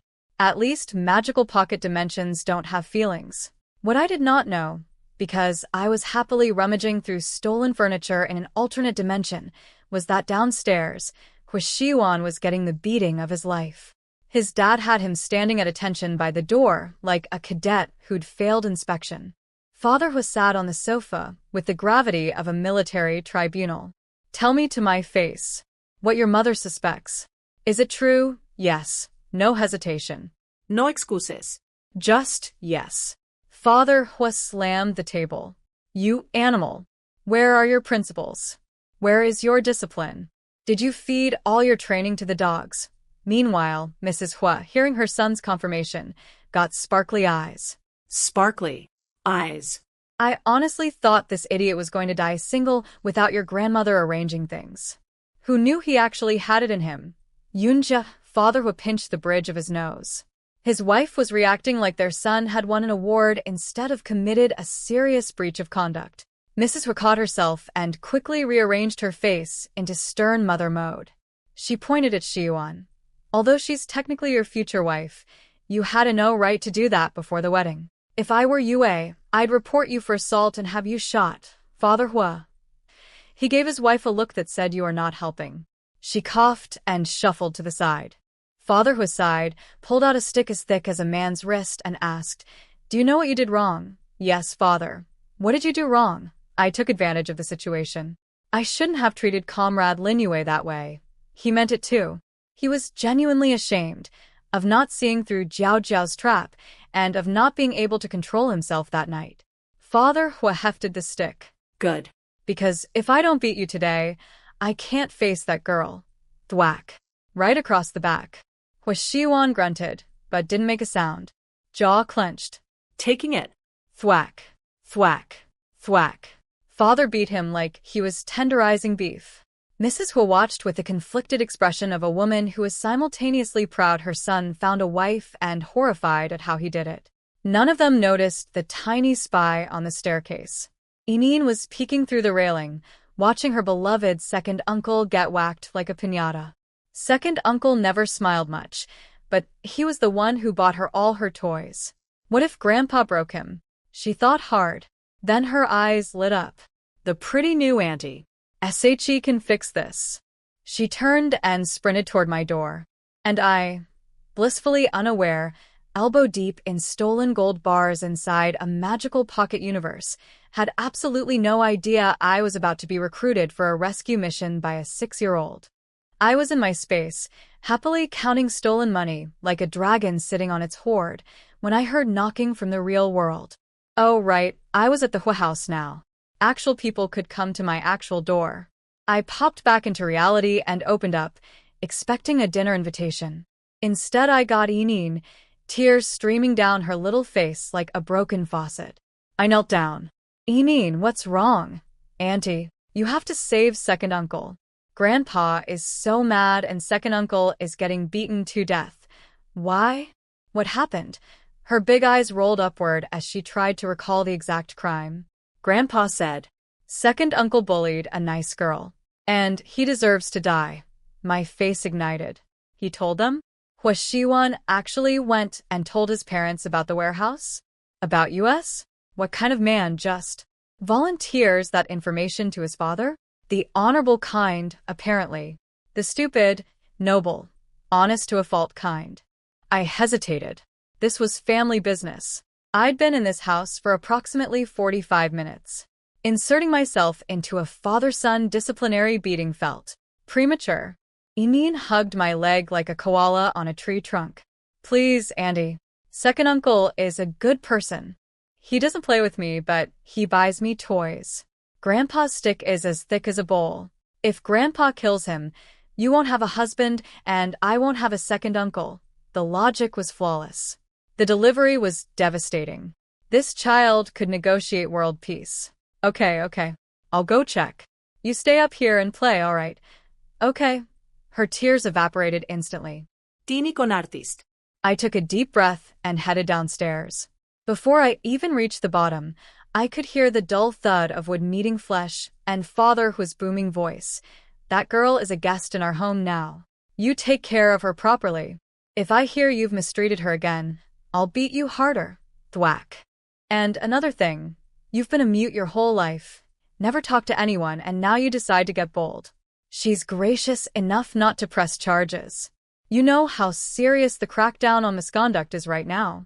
Your life belongs to Comrade Lin. Understood, father. How many so far? 17, 13 more to go. Father who rotated his wrists like a pitcher warming up and raised the stick again. I rushed out. Uncle Hua. It's all a misunderstanding. The stick froze midair. Father Hu looked at me, blinked, then swung around and cracked it across Shiwan's back one more time for good measure. Comrade Lin, don't cover for him. This brat has no boundaries and needs to be taught a lesson. Thwack, thwack, thwack. Shiwan stood there like a statue. Didn't flinch. Didn't dodge. Didn't make a sound. Just took every hit like his spine was made of rebar. Mrs. Hu stood to the side watching like it was Tuesday afternoon television. Zero urgency. Zéro intervention. Just vibes. She saw my worried face and actually tried to comfort me. It's his fault. He didn't see through the trap. That's on him. He took advantage of the situation. Also on him. Don't feel sorry for him. He's been getting beaten since he was little. He's used to it. Used to it? It's not what you think, she added quickly. He doesn't usually cause trouble. But when his older brother got bad grades, Shiwan got beaten too. When his little sister caused problems, Shiwan got beaten too. In this family, siblings share the glory and the punishment. He's the quiet one who never starts anything, but his brother and sister drag him into plenty. It's just how we do things. You'll get used to it. Just stand here and enjoy the show. Enjoy the? This family's definition of tradition was fascinating. Father Hor raised the stick high for another swing, and my body moved before my brain could stop it. I reached out to block. Suddenly the human statue came to life. Shiwan shot up, pulled me behind him with one arm, and caught the descending stick with the other hand. Barhanded. Like snatching a fly out of the air. He looked back at me. Something soft flickered in those intense eyes, just for a moment, before he went full serious soldier again. Just watch with my mom. I'm fine. Then he turned back to his father and stood at attention. Parade ground straight, like a soldier reporting for duty. Please continue, father. Father Hu looked at his son, then at me. Then he tossed the stick aside. Forget it. Just treat Comrade Lin well from now on. Or I'll pick that stick right back up. Yes, sir. Mrs. Her finally approached and gave Shiwan a gentle pat on the back. He winced and pulled away. His back must have been one giant bruise. So she smacked him harder. Now that you know pain, be good to Yue. This family communicated exclusively through hitting. It was like watching a nature documentary about very affectionate bears. Father Hu turned to me, and like a light switch, his terrifying drill sergeant face melted into the warmest dad smile I'd ever seen. Comrade Lin, if anything in the house isn't comfortable, just tell your Andy. Don't be shy. Stay for lunch. Try her cooking. He already knew everything about the Lin family, Mrs. Hua had briefed him. The look in his eyes told me he was genuinely angry about what they'd done to me. This was a man with actual principles. What a concept. I nodded and excused myself to the kitchen, partly to help cook and partly because watching my future husband get spanked by his dad was making me feel extremely awkward. But instead of Mrs. Hua, the person who walked into the kitchen was Hua Xiuan. We stared at each other. The kitchen suddenly felt very small. "You don't need to be nervous," he said, his voice gentler than usual. That made it worse. That's like telling someone, "Don't think about elephants." Now I was nervous and thinking about elephants. He coughed and pulled something from his pocket, a round blue-striped handkerchief, stuffed full. "This is my savings book and 2 months of salary." "You're what?" "My name is Hua Xiuan." I blinked. "I know, you called me Commander Hua. I'm correcting you." "Oh." Oh. He didn't want me calling him by his title. He wanted his name. From my mouth. This man, this beaten, bruised, poker-faced military robot, was being petty about what I called him. Hua Xiuan. "Comrade." I tried. "You should keep your money. I have funds. Yours is yours. My father's salary goes to my mother. That's the Hua family tradition." He pushed the handkerchief closer. There it was again. Hua family tradition. In this family, that apparently covered everything from husbands surrender all income to brothers get beaten for each other's mistakes. I took the money because arguing with this man was like arguing with a brick wall, except the brick wall was handsome and smelled nice. He nodded, satisfied. Then, Wei Wei, for the wedding, do you have any preferences? Wei Wei. Not Comrade Lin. Not Lin Yue. Wei Wei. A nickname. A cute one. My face went thermonuclear. He'd upgraded from formal address to pet name in the span of one conversation, and the way he said it, low and warm, it felt intentional, deliberate. So when I called him Comrade, he corrected me. When he called me Wei Wei, he expected me to just accept it. This man had more game than I gave him credit for. Both lifetimes. I shook my head. I don't care about the ceremony. When the paperwork comes through, we can just get the certificate. All right. I'll handle the arrangements. Then he pulled a box of mung bean cakes from the cabinet and handed them to me. Take these to your room. In case you get hungry. It took me a second to understand. He was worried I'd be too shy to eat properly at the family table since I'd just met everyone, so he was making sure I had backup snacks. This man who'd just taken 17 blows from a stick without blinking was standing here fretting about whether I might skip a meal. He was going to ruin me. Not the bad way. The way where someone is so quietly, stubbornly kind that your heart just gives up and surrenders completely. I held the mung bean cakes and the handkerchief full of his life savings, and I thought, Lin Yue, you absolute fool. You had this man in your previous life, and you threw him away. Never again. Hua Xiuan handed me the mung bean cakes and left without another word. Just, delivery complete, mission accomplished, exit stage left. This man operated like a military supply drop. Efficient. No small talk. Slightly devastating. Mrs. Hua came in right after, and I tried to help with cooking, but she physically pushed me out of the kitchen. You children don't need to worry about this. Rest when you can, children. She called me children, like I was already family. My heart did that stupid squeezing thing again. Before I could argue, Ineen materialized like a summoning spell and grabbed my hand. Auntie, play with me. Mrs. Hua shooed us away. Go play, dinner's almost ready. And Ineen dragged me to the living room, where Hua Xiuan was sitting on the sofa, long legs crossed, reading a newspaper, looking like a propaganda poster for military men who can also model. I froze. Ineen did not. She plunked me down right next to him, close enough that I could smell his soap, and whipped out a red string from the coffee table. Second uncle. Today you have to play cat's cradle with me. Why today?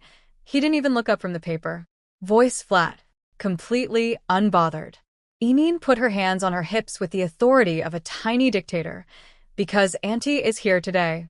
If you play with me nicely, she'll see that you're a gentle and sweet person. Hua Xiuan's eye twitched. I bit my lip trying not to laugh. This child was a wingman.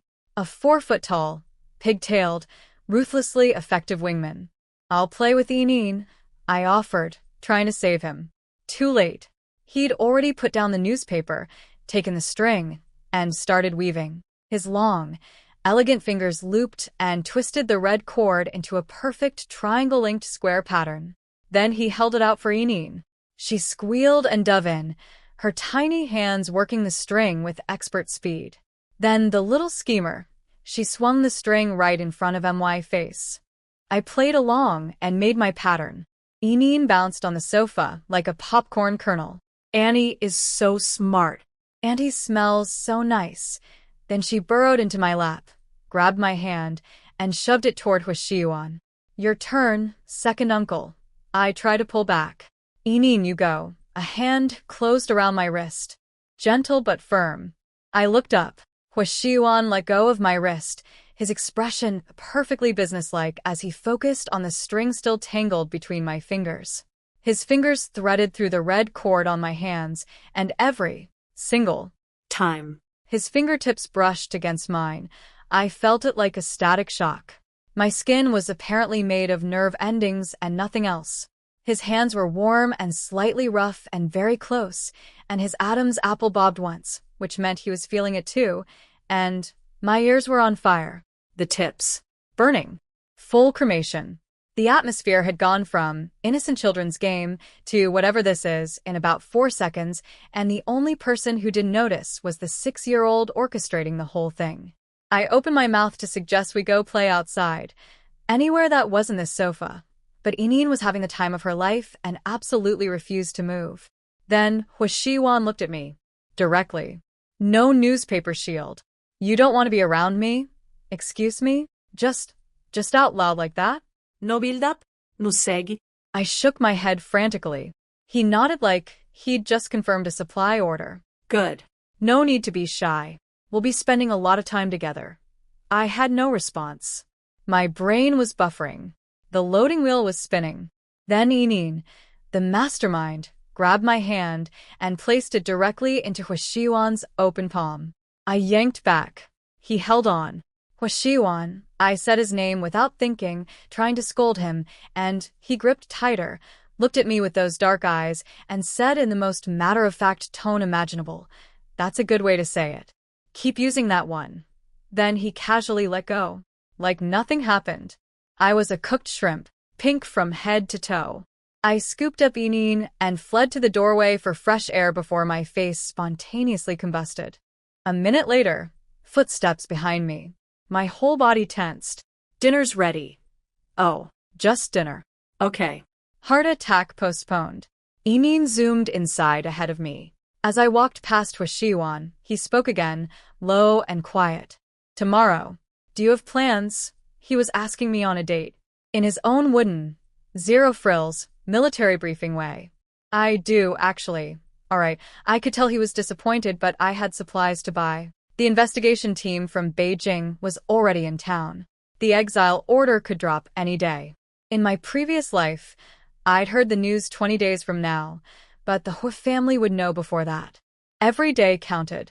Go on in, he said, waiting for me to enter first. I took one step, then turned back. You're back. From earlier. Is it okay? It's fine. Flat. Casual. Like he hadn't just been beaten with a stick the width of a soup bowl. At the table, Huashiyuan tried to sit across from me, but Mrs. Hu smacked him upright again. Sit next to her. How are you going to serve her food from over there? Andy, I can serve myself. Too late. He was already beside me, chopsticks at the ready like a soldier on mess hall duty. The second my bowl was empty, more food appeared. His chopsticks moved with the precision of a man who'd been trained for this exact mission. The problem? My stomach is the size of a tennis ball, and this man loaded food like he was filling a military truck. 3 helpings in, and I was about to burst. I saw him reach for the serving chopsticks again and shot him a desperate look, the kind that says, if you put one more piece of cabbage in my bowl, I will die. He paused. Put the chopsticks down. I exhaled like I'd just been released from captivity. Father Hu asked about wedding preferences. Before I could answer, Shiwan cut in. I'll handle the arrangements. Both parents glared at him, then turned back to me with warm smiles. The contrast was whiplash-inducing. Son, death stares. Me, sunshine and rainbows. After dinner, I insisted on helping Mrs. Hua with the dishes. She tried to stop me, but a girl needs to earn her keep, then retreated to my room. I sat at the desk and actually smiled. A real, relaxed smile. The Hua family was Warm. chaotic. They communicated through slapping, hitting, and aggressive hospitality. But it was real. It was safe. For the first time in 2 lifetimes, I was in a home that didn't feel like a prison. When the house got quiet, I slipped into my space to sort through the Lin family loot I hadn't inventoried yet.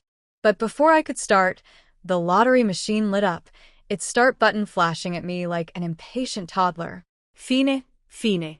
Spin first, inventory later. I pressed start. The screen went wild, prizes scrolling past at warp speed. I was too impatient to watch, so I hit stop almost immediately. The screen flickered twice and spat out a card. Dream entry card. I stared at it. A card that lets me enter someone's dream? Was that the idea? After a walk-through-walls spell and a magical storage dimension, a dream invasion card felt almost normal. Almost. This lottery system was truly the most unhinged grab bag in the universe. Yesterday, wall phasing powers. Today, Inception. Tomorrow, for all I knew, a recipe for immortality or another old lady's foot-binding cloth. At this point, I was afraid to ask. I shoved the dream entry card in my pocket and got to work inventorying my stolen goods. Priorities. The fancy stuff, antiques, gold bars, jade pieces, all went into the little thatched cottage in my space. That stuff was priceless but also impossible to spend without attracting attention. Excuse me, sir, I'd like to buy rice. Here's a Ming Dynasty vase.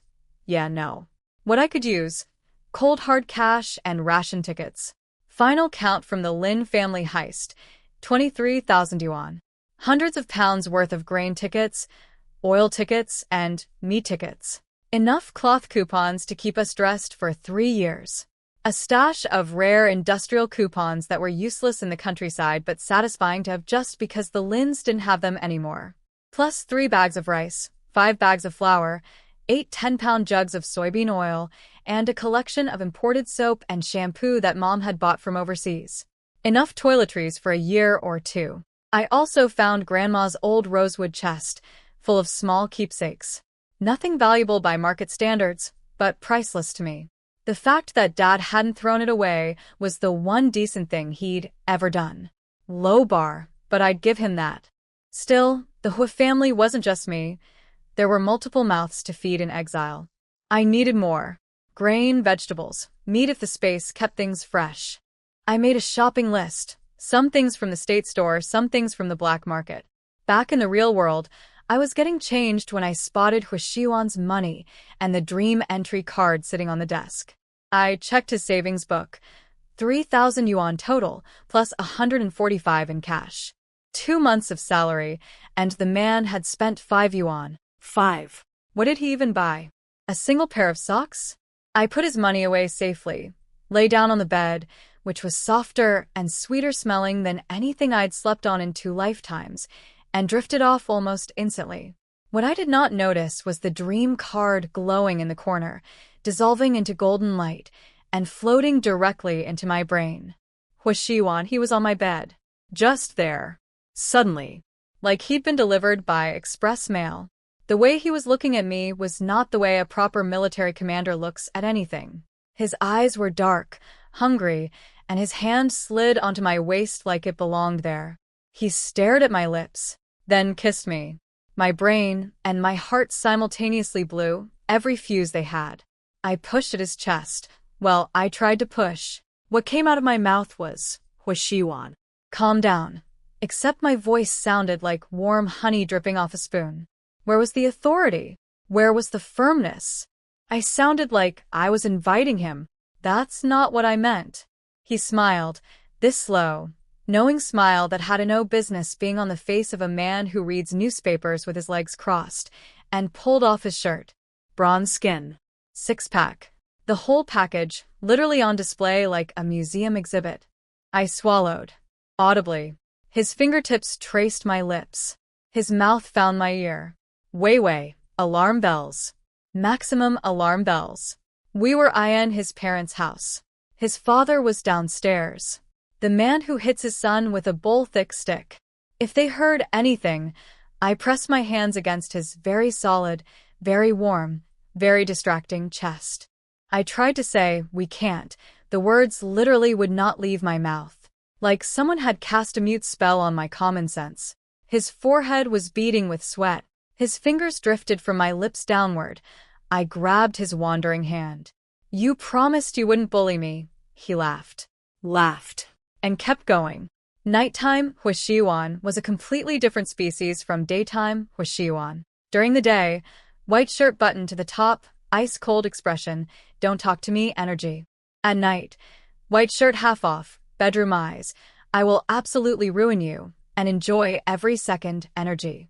We didn't go all the way, but let's just say we weren't winning any purity awards either. I woke up like I'd been electrocuted. Shot straight up. Looked to my left. Nobody there. The room was exactly how it had been before I fell asleep. Same bed. Same desk. Same glass-covered photo. Not a single thing out of place. Did he actually come to my room last night? Was I so affected by this man that I was having those kinds of dreams? I slapped my own forehead. Then remembered. I searched the bed. Under the pillow. On the floor. Behind the desk. The dream entry card was gone. Which meant last night wasn't my dream. I'd entered his dream about me. Doing that. Mr. Straight-laced, Mr. Discipline, Mr. I read newspapers with perfect posture, Mr. Comrade Linue, I respect you very much. This man went to bed at night and dreamed about getting handsy with me? My face was generating enough heat to warm a small village. I scrubbed my hands through my hair. Okay. At least it confirmed one thing. I wasn't the thirsty one. He was. And that knowledge was both deeply reassuring and deeply dangerous. Deep breaths. Forget it. Erase the memory. Factory reset the brain. I opened my bedroom door. He opened his bedroom door. At the exact same moment, we locked eyes across the hallway like two deer in each other's headlights. Both our faces went crimson. Simultaneously.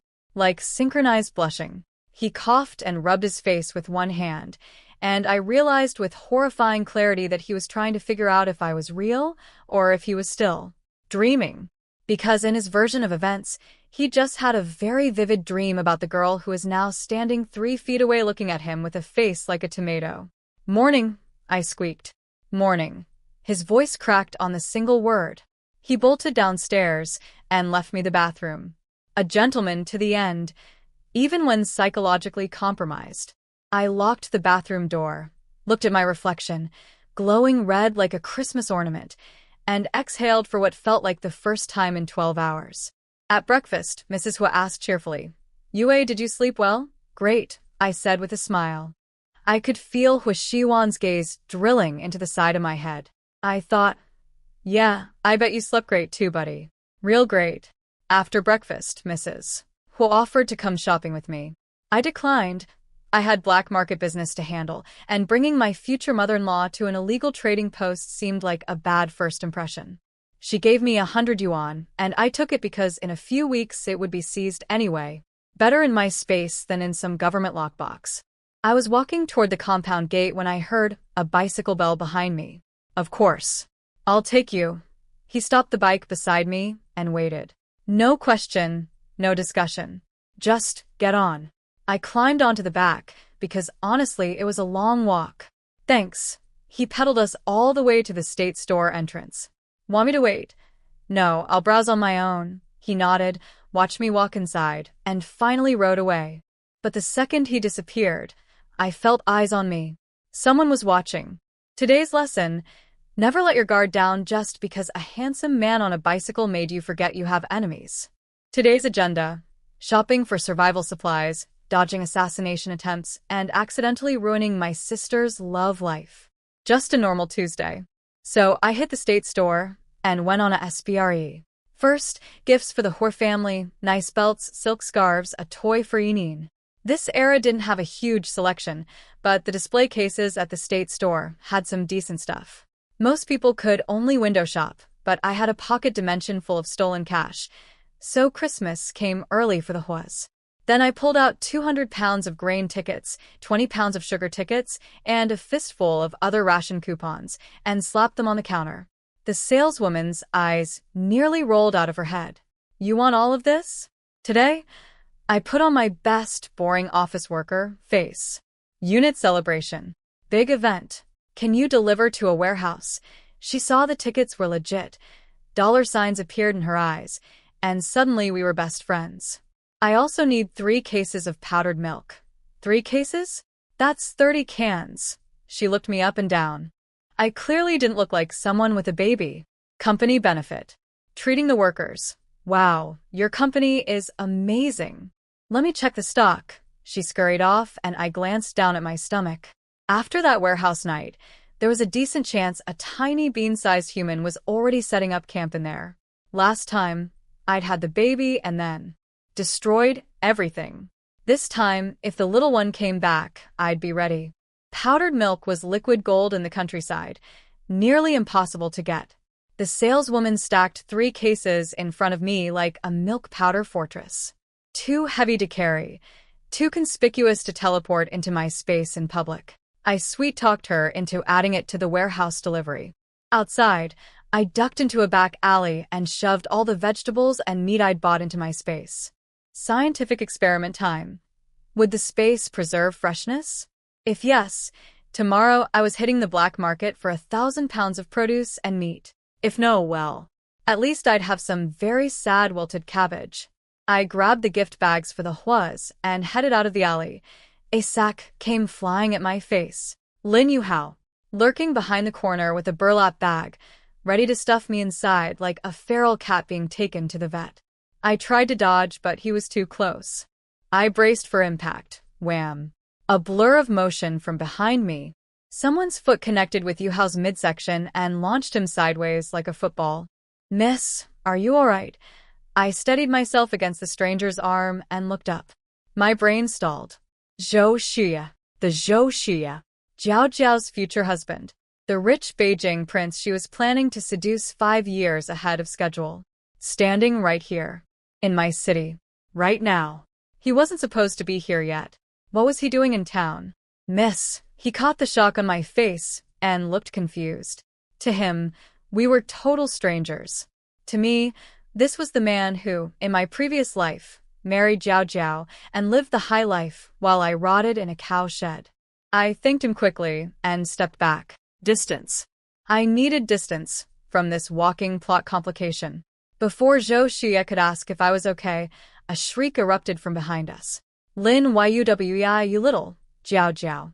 Rounding the corner at full steam, face twisted with rage, ready to unleash her full vocabulary of insults. You just wait until my broth, she saw Zhou Xia. Her mouth slammed shut, so fast I heard her teeth click. Time froze. Jiao Jiao stared at Zhou Xia. Zhou Xia stared back. Now, to understand this moment, you need to know, Jiao Jiao had been writing letters to this man for months. In those letters, she'd painted herself as a delicate flower, a soft, beautiful, tragically bullied angel who desperately needed rescuing from her evil adopted sister, me. She'd crafted a whole persona. Porcelain skin, doe eyes, gentle voice, the works.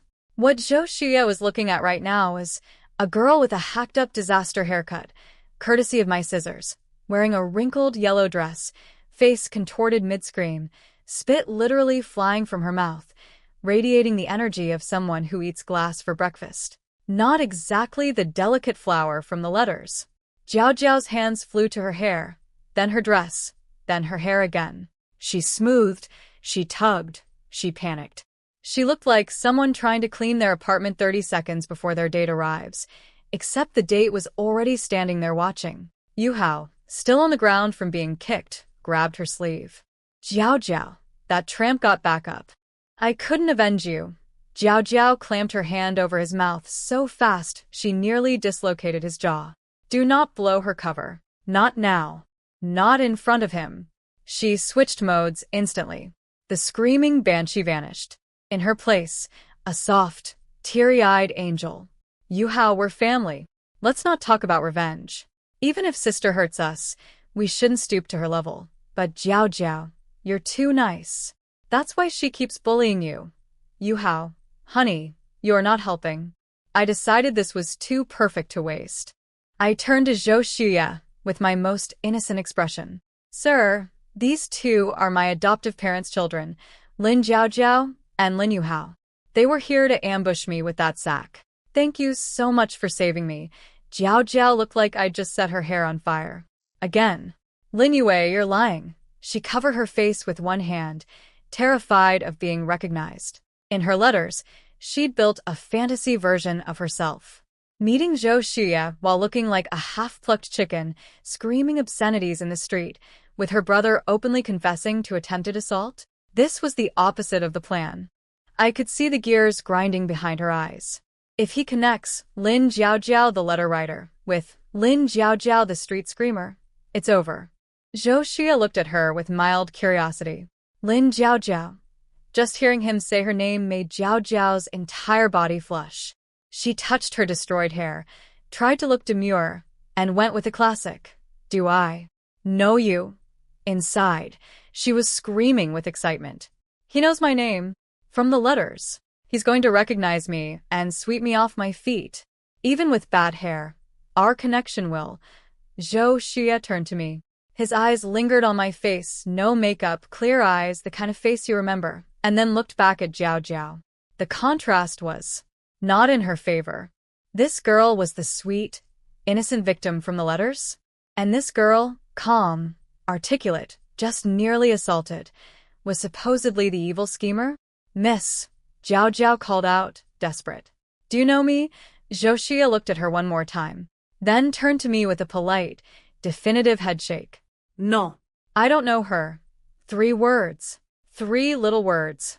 And Jiao Jiao's entire carefully constructed romantic future shattered, like a snow globe thrown at a wall.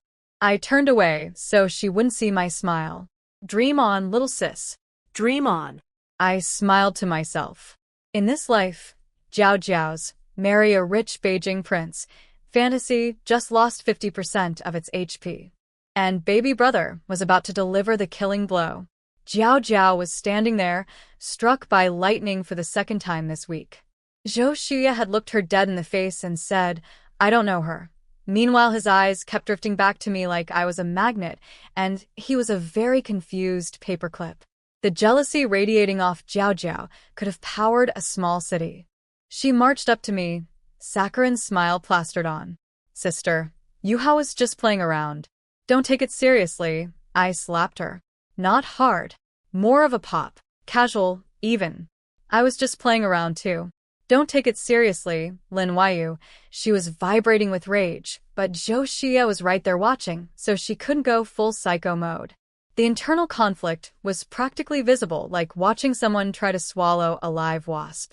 Then baby brother, bless his magnificent stupidity, charged at me, saw Zhou Xuya blocking the way, and settled for a verbal assault instead.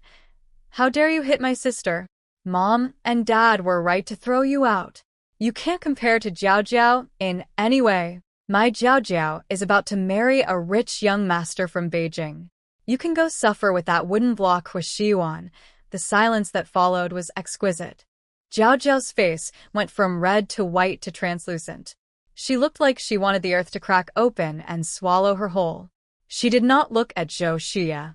Zhou Xuya, the actual Beijing rich young master standing 3 feet away, currently being described as Jiao Jiao's romantic target by her own brother, his expression went very, very cold. I sipped this moment like fine wine. Yuhao, shut up. Jiao Jiao stomped her foot and slapped him. Yuhao clutched his cheek in total shock. His beloved Jiao Jiao, the sister he'd just tried to avenge, had hit him? You dare hit me? I'm telling Mom and Dad. You're just as bad as Lin Yue. You don't care about me at all. He ran off crying. The world's most loyal guard dog, betrayed by his own master. Jiao Jiao was torn. Chase Yuhao before he spilled more secrets at home, or stay and salvage things with Zhou Xuya. She turned to Zhou Xuya with desperate eyes and found him staring at me. Again. Still. I could feel her hatred like sunburn. In her mind, I was a fox spirit who bewitched every man within a 5-mile radius. Hwashiwan refused to marry anyone but me. Now, Zhou Xuya couldn't look away from me. I wasn't even trying. She clenched her fists and put on her concerned sister voice, aimed at me, but really performed for Zhou Xuya. Sister, I'm just looking out for you. Maybe keep your distance from unmarried men? You are about to get married. Wouldn't want her fiancé to see this. Textbook Jiao Jiao. Sounds caring. Actually poisonous.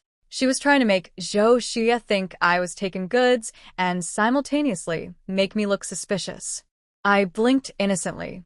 How do you know he's unmarried? A man this impressive has probably been married for years. I was just guessing. Well, stop guessing and go chase your brother before he gets home and tells Mom and Dad you slapped him. You know how that'll go. Mom and Dad would never hit me.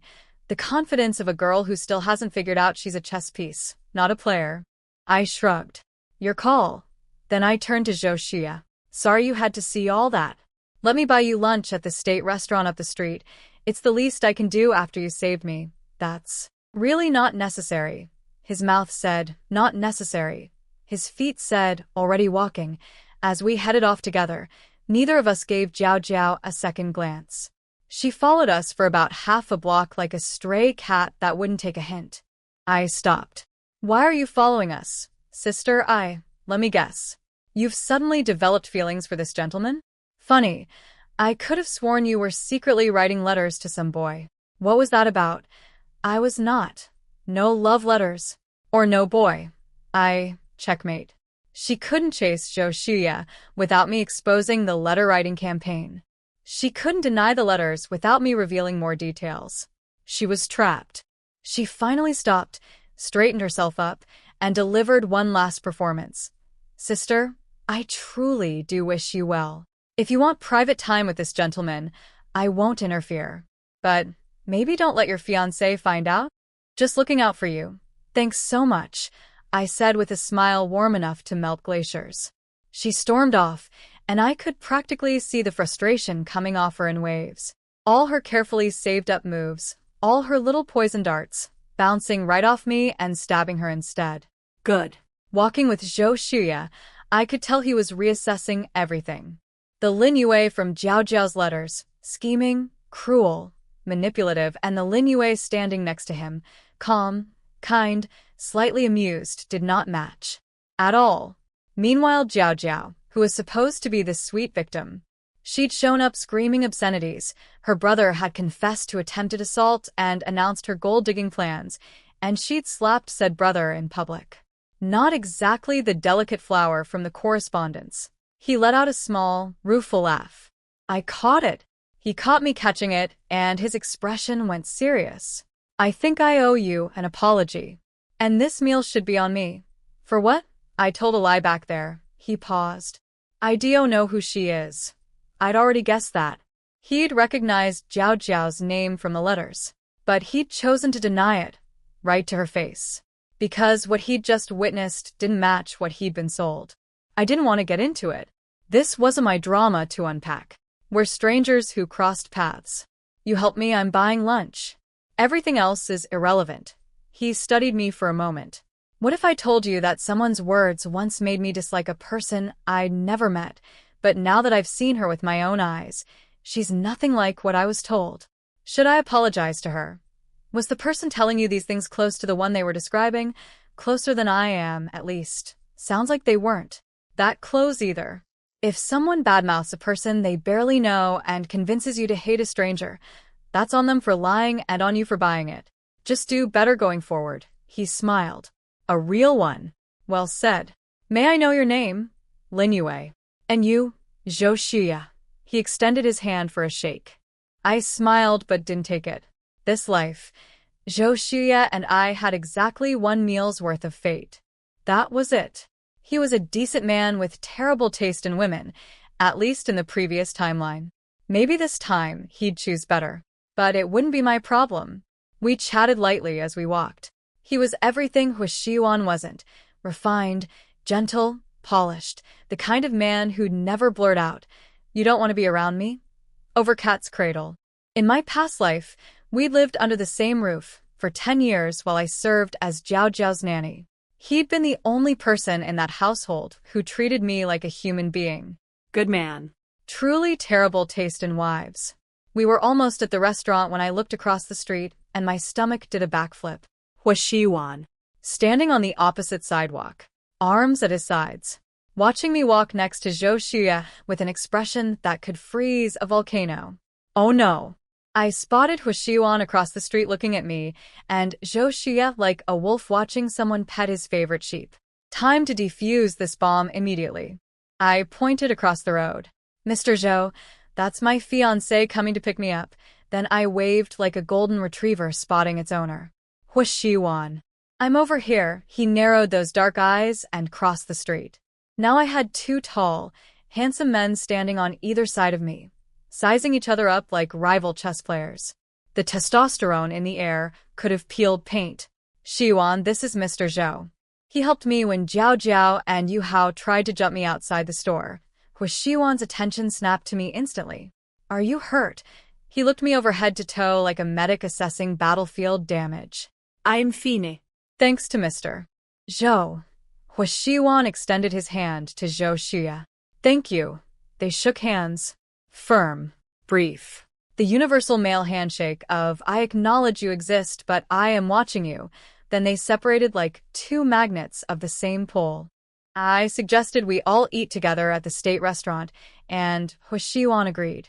Over lunch, I pieced together that Zhou Xue had actually come to this city specifically to find Jiao Jiao, his mysterious pen pal. Instead, he'd found a screaming banshee with a butchered haircut whose brother publicly announced her gold-digging plans. Not exactly the fairy tale meeting he'd imagined. The whole meal, I chatted with Zhou Xue while Shiwan sat in silence, occasionally placing food in my bowl like a very possessive automated feeding machine. He didn't say a word, just watched and fed.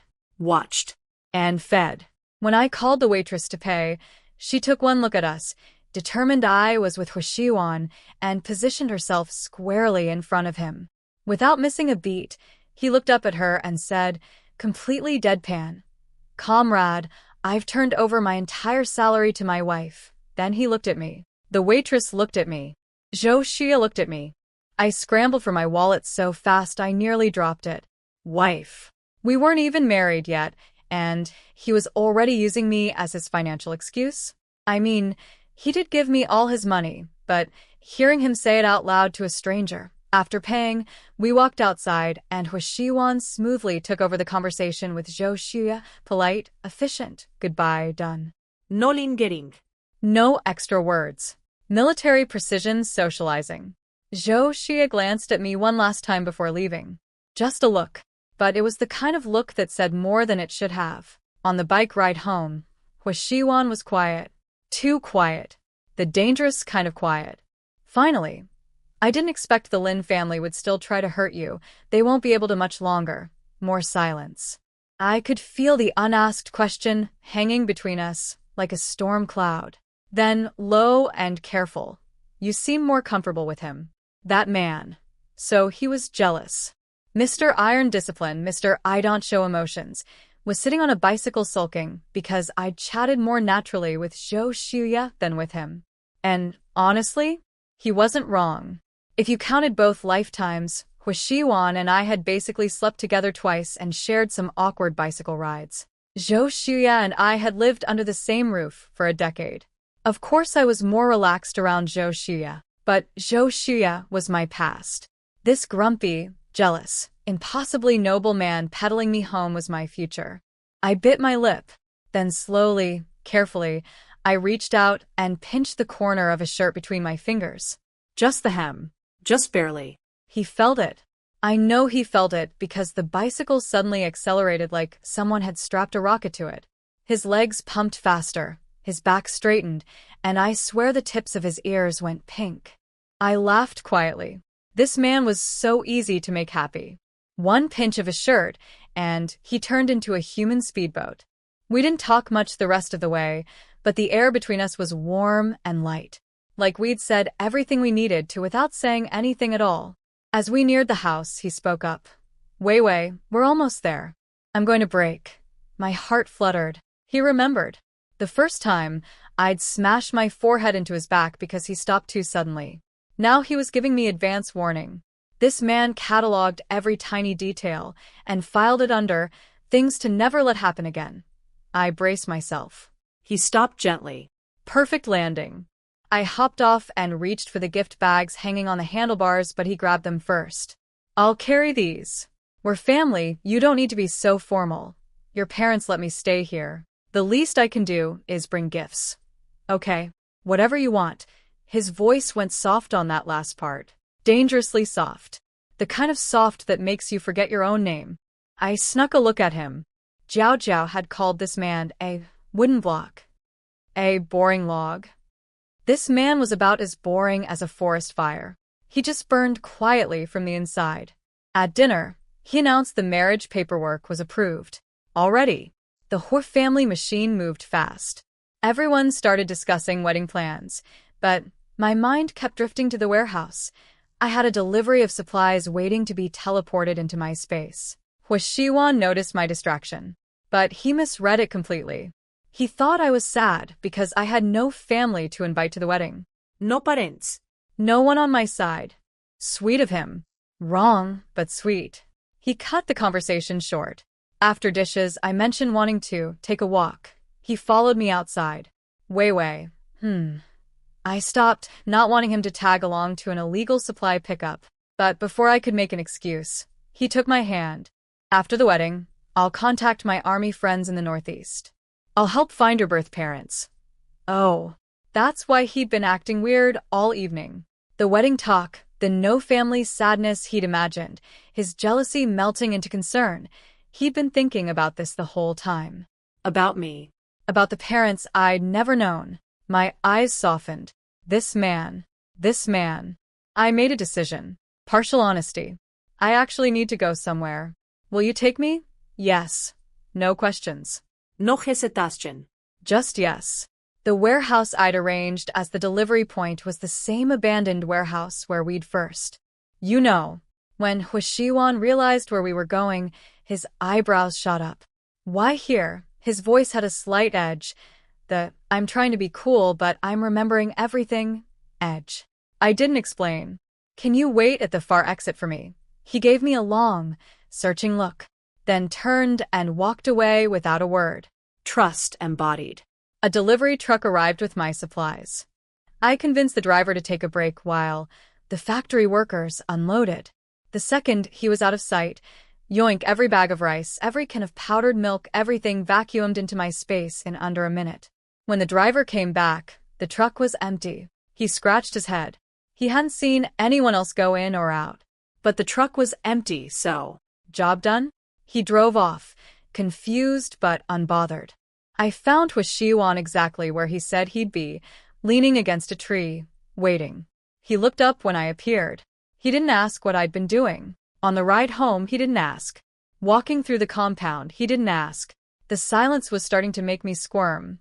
Huashiwan, you're not even a little curious. 3 words. Steady as a heartbeat. I trust you. I stared at his broad back on the bicycle. At the man who gave me all his money, fought my family, took a beating from his father without complaint, and now waited in the dark outside an abandoned warehouse with zero explanation, because I asked. My hands tightened on his shirt. Not just the hem this time. I grabbed on properly. Back home, his parents were asleep. We crept upstairs together, footsteps soft on the wooden stairs. At my bedroom door, I whispered, "Thank you," and reached for the handle. His hand caught mine. I looked up. His eyes were dark, intense, full of something that made my pulse go haywire. My brain immediately started screaming. "Oh God, this is it. He's going to Wei," he said, his voice low and earnest. "Say goodnight to me." That's it? He crossed a room full of tension, grabbed my hand in the dark hallway outside our bedrooms, looked at me like I was the moon and stars combined, and his big move was asking me to say goodnight? This man, this ridiculous, earnest, heart-destroying man. He could have asked for anything. He asked for 2 words. My face burned. My chest ached. My voice came out smaller than I intended. Good night, Hwashiwan, he smiled. A real smile. The rare kind. The one that made his whole serious face transform into something so beautiful it physically hurt to look at. Good night, Wei Wei. He let go of my hand and walked to his room. Door closed. Gone. I stood in the hallway holding my hand against my chest like it was made of glass, thinking, this man is going to be the death of me, and I'm going to thank him for it. Good night. Then, the word barely left my lips before Hwashiwan's hand tightened around mine. He stepped forward. I stepped back. My spine hit the wall. Nowhere to run. His eyes were doing that thing again, dark, intense, full of something that made my internal organs rearrange themselves. He was so close I could count his eyelashes, which I was not doing. Definitely not. Wei Wei. His voice was low and rumbling, like thunder over the horizon. I couldn't look at his eyes, so I looked straight ahead, which put me at perfect eye level with his chest, where his shirt was doing an extremely poor job of hiding what was underneath. Not helping. The wedding. 3 days from now. Okay. I said it before my brain caught up with my mouth. Then it caught up. Wait, 3 days. We'd literally just had an inconclusive dinner conversation about this. No date was set. And now he was standing here in a dark hallway, pinning me to a wall, negotiating wedding dates like a man placing a rush order? Is that too fast? His voice dropped even lower. Softer. Weaponized softness. I nodded, then shook my head, then nodded again. 3 days was actually perfect. We needed to be officially married before the exile order dropped. Legal. Documented. Husband and wife. No loopholes for anyone to exploit. He watched my head bob back and forth like a confused bobblehead, and the corner of his mouth curved up. Then he slowly, painfully slowly, released my hand. Good night, I blurted good night and bolted into my room like the hallway was on fire. Door closed. Back against it. Blanket overhead. Internal screaming engaged. How did I not know, in my entire previous life, that Hwashiwan was this kind of man? He looked like an iceberg. He acted like an iceberg. But underneath, he was a volcanic hot spring of quiet devastation. Every word, every pause, every Wei was a precision-guided missile aimed directly at my cardiovascular system. I rolled around in bed, replaying every moment. The shirt pinching. The breaking warning. The I trust you. The good night. My face was so hot I could have fried eggs on my cheeks. I was forcing myself to sleep when a voice invaded my brain. Master, today's lottery is now open. You have 2 hours before the opportunity expires. Are you sure you want to forfeit? Master, forfeit. Forfeit, master? Oh my god, fine. I dragged myself into the space, grumbling. Is it really that serious? Can I skip one day? The little TV screen heard me and popped up a punch card. 2 little red flowers stamped on the first 2 days. Beneath it, the fine print. Complete 30 consecutive daily draws for a bonus of 600 yuan. 600 yuan. My eyes went the size of dinner plates. I pulled out a handkerchief and lovingly wiped the screen like it was a newborn baby.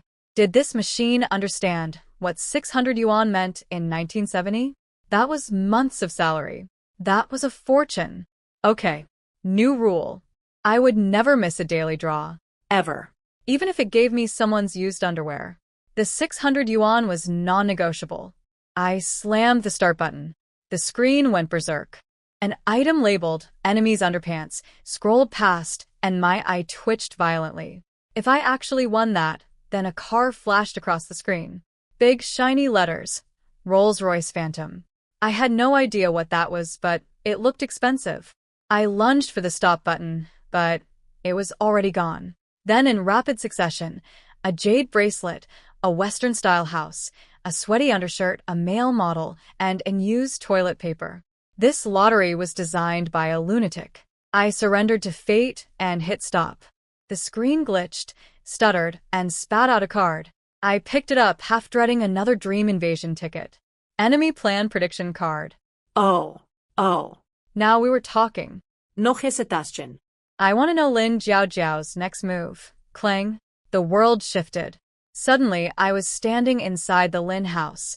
Invisible, intangible, like a ghost at a family reunion I didn't want to attend. The house was exactly as I'd left it. Gutted. Empty. Cobweb chic. The only piece of furniture remaining was my old 1-meter broom closet bed, the one they'd made me sleep on for years, now reassigned to baby brother Yuhao because it was literally all they had left. The Lin family, who had once dined on premium grain and imported candy, were now eating rough cornmeal buns off tin plates. How the mighty had fallen. But the real show was in the living room. Jiao Jiao was on her knees, on the stone steps by the front door, both cheeks swollen and red, tears streaming. Mom and Dad standing over her with their hands on their hips, delivering a verbal beatdown about the crime of slapping Yuhao in public. And Yuhao, himself, sitting on a little stool, legs crossed, watching his sister grovel with the smug satisfaction of a cat that just knocked a glass off the table on purpose. He rubbed his cheek, the one Jiao Jiao had slapped, and grinned. Jiao Jiao, I used to think you were smarter than that trampoline Yue. I'm really disappointed. Don't you understand that Mom and Dad love me most? You're only allowed to stay in this family if you do everything I say. But if you try to act like a big sister in front of me, like Lin Yue used to, it'll end badly for you. Act like a big sister? I almost laughed out loud from the spirit realm. That little cockroach. When I was living there, he used to bully girls at school. I'd scold him for it, because I was the older sister, and that's what older sisters do. He'd run to Mom and Dad crying, and they'd tear into me like I'd committed a war crime. Your brother is talented and charming. Unlike you, you worthless waste. When you get married, if you can't trap a rich husband, we'll just sell you to whoever pays the most. Some girl claims Yuhao bullied her. She obviously knows he's the Lin family heir and tried to seduce him. He rejected her, and she made up lies. How dare she? Yuhao, you go after whoever you want. That's what Mommy and Daddy's money is for. Even remembering those words made my blood boil. The Lin family's parenting philosophy was basically, our son is a prince, girls are ATMs, and morality is optional. Back in the vision, Mom loomed over Jiao Jiao. Do you admit you were wrong? Jiao Jiao kept her head down. Tears fell. Silent. She couldn't understand it. She was their real daughter. Their biological child. They'd lost her for 18 years. Shouldn't they be making up for lost time? Drowning her in love. Mom, Dad. Her voice cracked. I'm your real daughter too. Doesn't 18 years of missing me count for anything? Don't you feel sorry for me at all? She looked up, eyes brimming with desperate hope. Just one kind word. One soft look. That's all she needed. She'd forgive everything. Smack. Dad backhanded her across the face. She hit the ground. You hurt your brother and you're still making excuses? Clearly we haven't beaten you enough. Jiao Jiao lay on the cold floor, cheek pressed against stone, staring at nothing. Welcome to the Lin family, main character. This is what being loved looks like here. Daughters are stepping stones. Sons are gods. And biological doesn't mean a single thing when there's a precious baby boy to worship. I watched from the invisible void, and for half a second, just half, I felt something that might have been pity.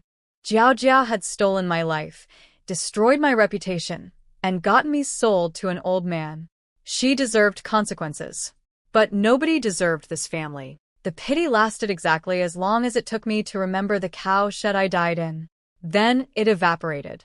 Enjoy your script, Jiao Jiao. This is the family you fought so hard to claim. The vision faded and I was back in my space, holding the used-up prediction card. It hadn't shown me her next move yet, just the current situation. But it told me everything I needed to know.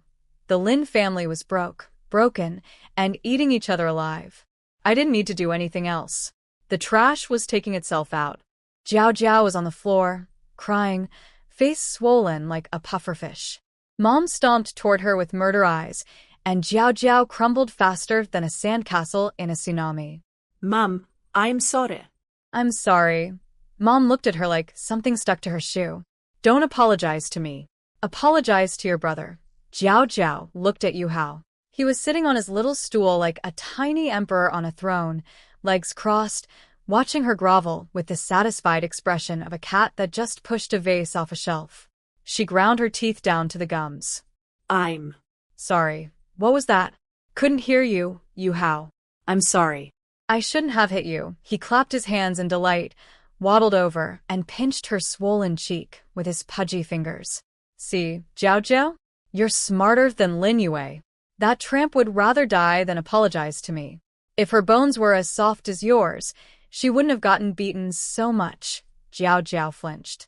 Behind her lowered eyes, pure, concentrated hatred. I wanted to ask her, hey, main character, still think the Lin family is paradise? Still glad you clawed your way back here? I expected this to be her wake-up call. The moment the loving family filter shattered forever. But then the vision shifted.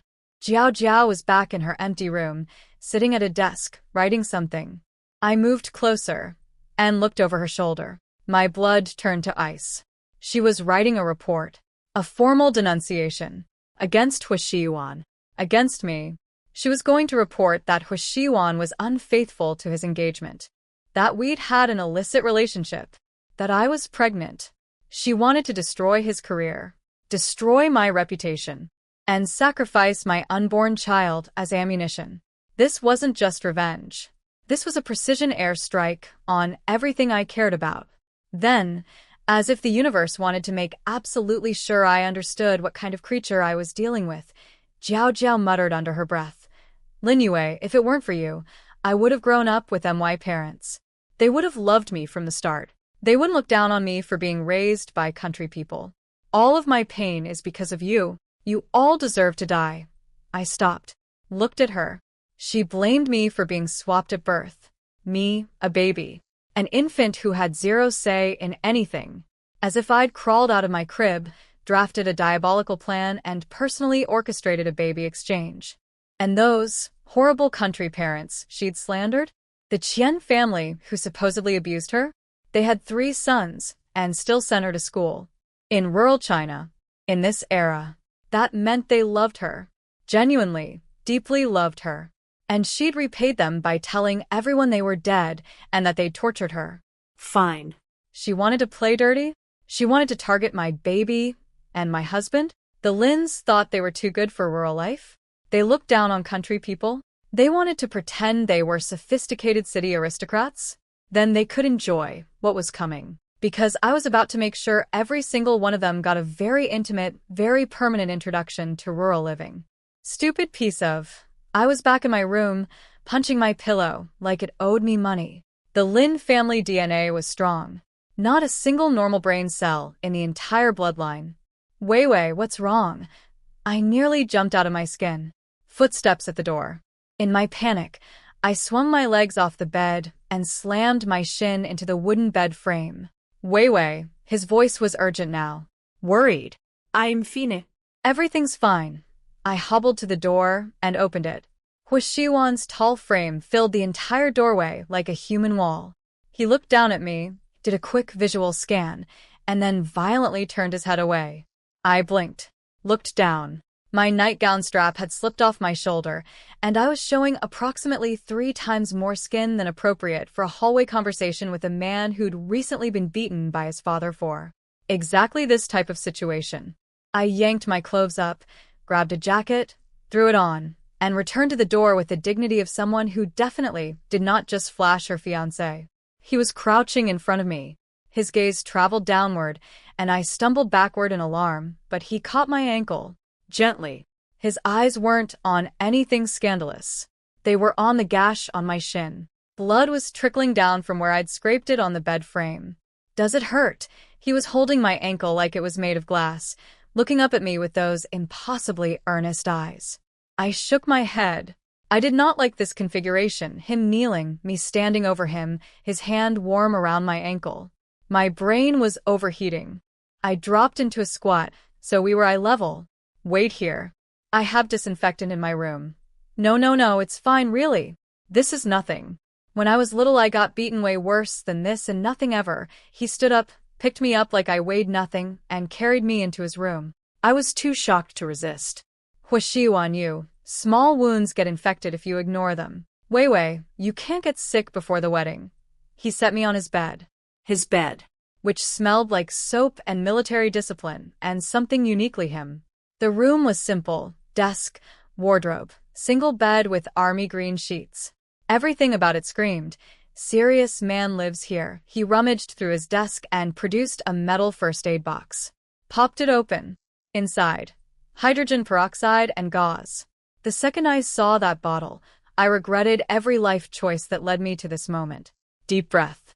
You are a woman who has survived 2 lifetimes, an abusive family, being sold to a farmer, and dying in a cowshed.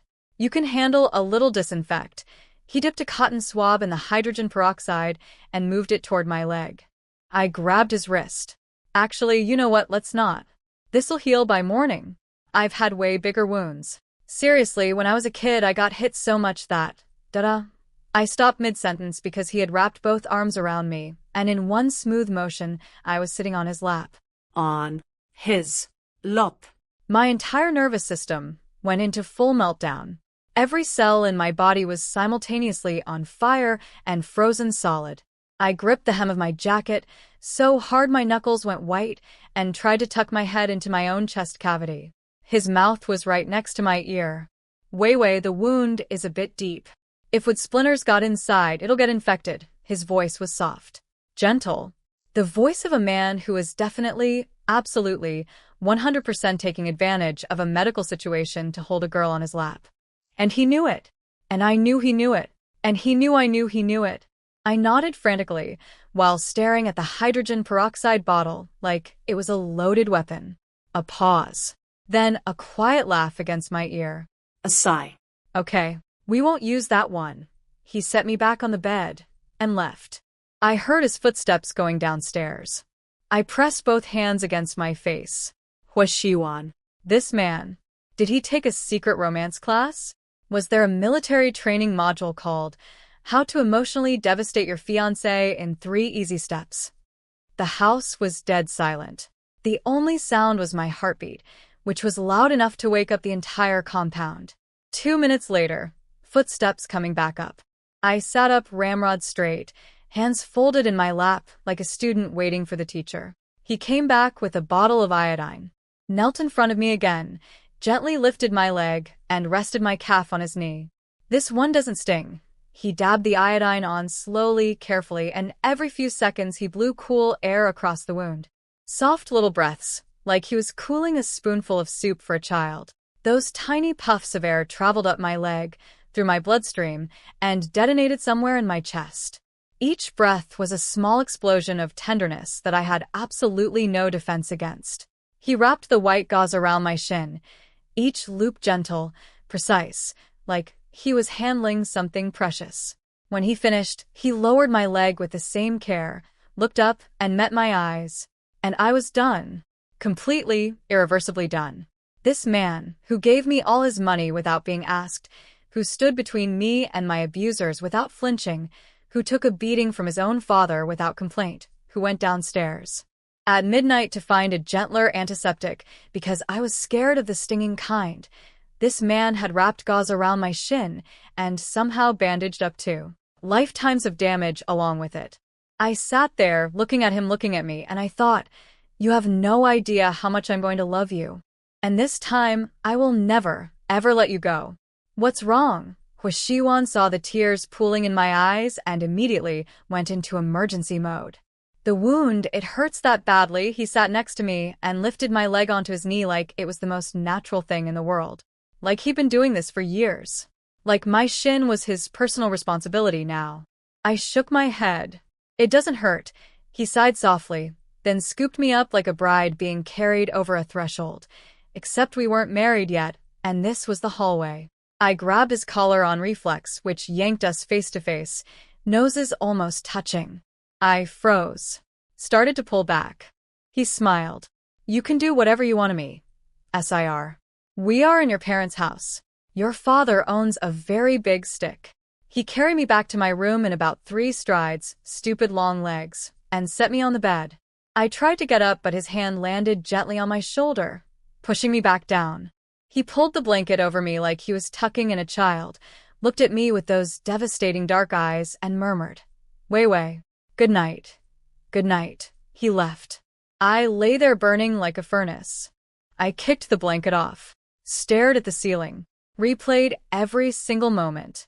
The lap sitting, the ankle holding, the gentle blowing on the wound, the "you can do whatever you want to me." I have no idea when I finally fell asleep. Time lost all meaning. Next morning, I woke to chattering voices downstairs and sunlight flooding through the window. Ide ubarslipped. Badly. I scrambled into my clothes, opened the door, and found a brown paper envelope propped against my doorframe. Was Shiwan's handwriting. Bold, decisive strokes, the kind of penmanship that says, "I could kill a man, but I chose calligraphy instead. Wei Wei. Called away to the unit on urgent business. Will return late. Don't worry. Was Shiwan short. Efficient. But don't worry was doing a lot of emotional heavy lifting in that sentence. I tucked the letter away and headed downstairs to discover the living room had been invaded by a small army of neighborhood aunties. They were sitting everywhere, on chairs, on stools, on what I think was an overturned bucket, chatting, cracking sunflower seeds, and cutting red paper into double happiness characters. "The bride is here. Come. Look at this one, sweetie, do you like this design? Your Shiwan is something else. He went door to door last night, asking everyone to come help this morning." My heart squeezed. He'd gone around the compound after midnight, after the ankle incident, after carrying me to bed, and personally recruited a wedding preparation squad. When did this man sleep? One auntie mentioned the investigation team from Beijing, and my stomach clenched. Was that why Huishiwan was called back? Was the exile order coming today? Mrs. Hua read my face and stepped in smoothly. "Don't scare my daughter-in-law. Those boys are always running off somewhere." "It's nothing." The aunties agreed enthusiastically and changed the subject. But I could see Mrs. Hua's eyes, and behind her smile was something careful and knowing. During a break from paper cutting, I pulled Mrs. Hua aside. "Auntie, let me go buy groceries. We should feed all these kind ladies dinner tonight." "Oh, sweetie, that's thoughtful of you.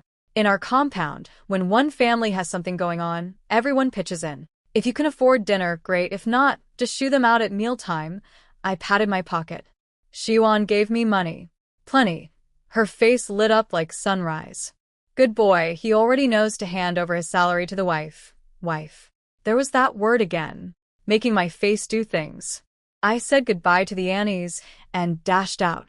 Behind me, I heard them gushing to Mrs. Hua. "What a lucky find. That girl is wonderful. She is wonderful." Mrs. Hua's smug mama bear voice could have been heard from space. Without Hua Shiwan's bicycle taxi service, I had to walk to the city center.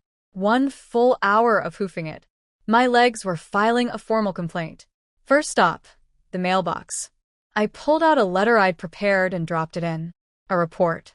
An official denunciation. Of the Lin family. Jiao Jiao wanted to report Hua Shiwan? Fine. Then the entire Lin family could enjoy what came next. Dad's smuggling operations.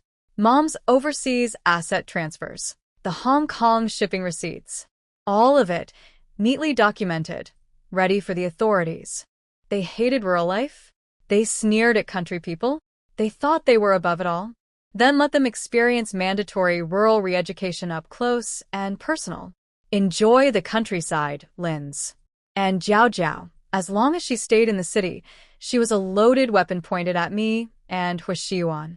She had to go. Back to the rural life she despised so much. Back to the mud and the cornfields and the reality she'd spent 2 lifetimes running from. Letter mailed. Phase 2, the black market. I navigated through a maze of back alleys until I reached a big iron gate that looked like it belonged on a prison. In my previous life, I'd known this place existed, but never dared visit. This time I had a pocket dimension and a wallet full of cash. Different energy entirely. I stood at the gate. A small window slid open. A grumpy face appeared, looked me over, checked behind me for police. "What do you want?" "Buying goods." He squinted. "By yourself?" "Is there a rule against that?" He grunted. "Go around to the back alley. Ask for Scarbrother. Talk to him." Clang. Window shut. The back alley was so narrow that 2 people couldn't walk side by side. I squeezed through about 30 feet of claustrophobic brick walls until a small iron door opened and outstepped the most terrifying human being I'd ever seen. Scarbrother was built like a refrigerator with anger issues. His face looked like someone had tried to cut it in half with a machete and only partially succeeded. He had a piece of straw dangling from his lips and eyes that said, "I have buried people, and I will do it again." He looked me up and down. "You're buying?" "Yes." "I need 1,000 pounds of pork, 1,000 pounds of cabbage, 1,000 pounds of potatoes, 1,000 pounds of tomatoes, 1,000 pounds of sweet potatoes, 1,000 pounds of hey, What am I, a genie in a wishing well? You serious about buying? Or are you here to waste my time?" His face went from scary to scarier. The straw in his mouth twitched aggressively. I looked up at this mountain of a man, scarred, furious, probably capable of snapping me like a twig, and thought, "Buddy, I've been beaten by the Lin family, sold to a farmer, died in a cowshed, robbed an entire household using magic, and regularly enter my fiancé's dreams without consent. You do not scare me." But out loud, I just smiled, dead serious. "I have cash and tickets. Wanna see?"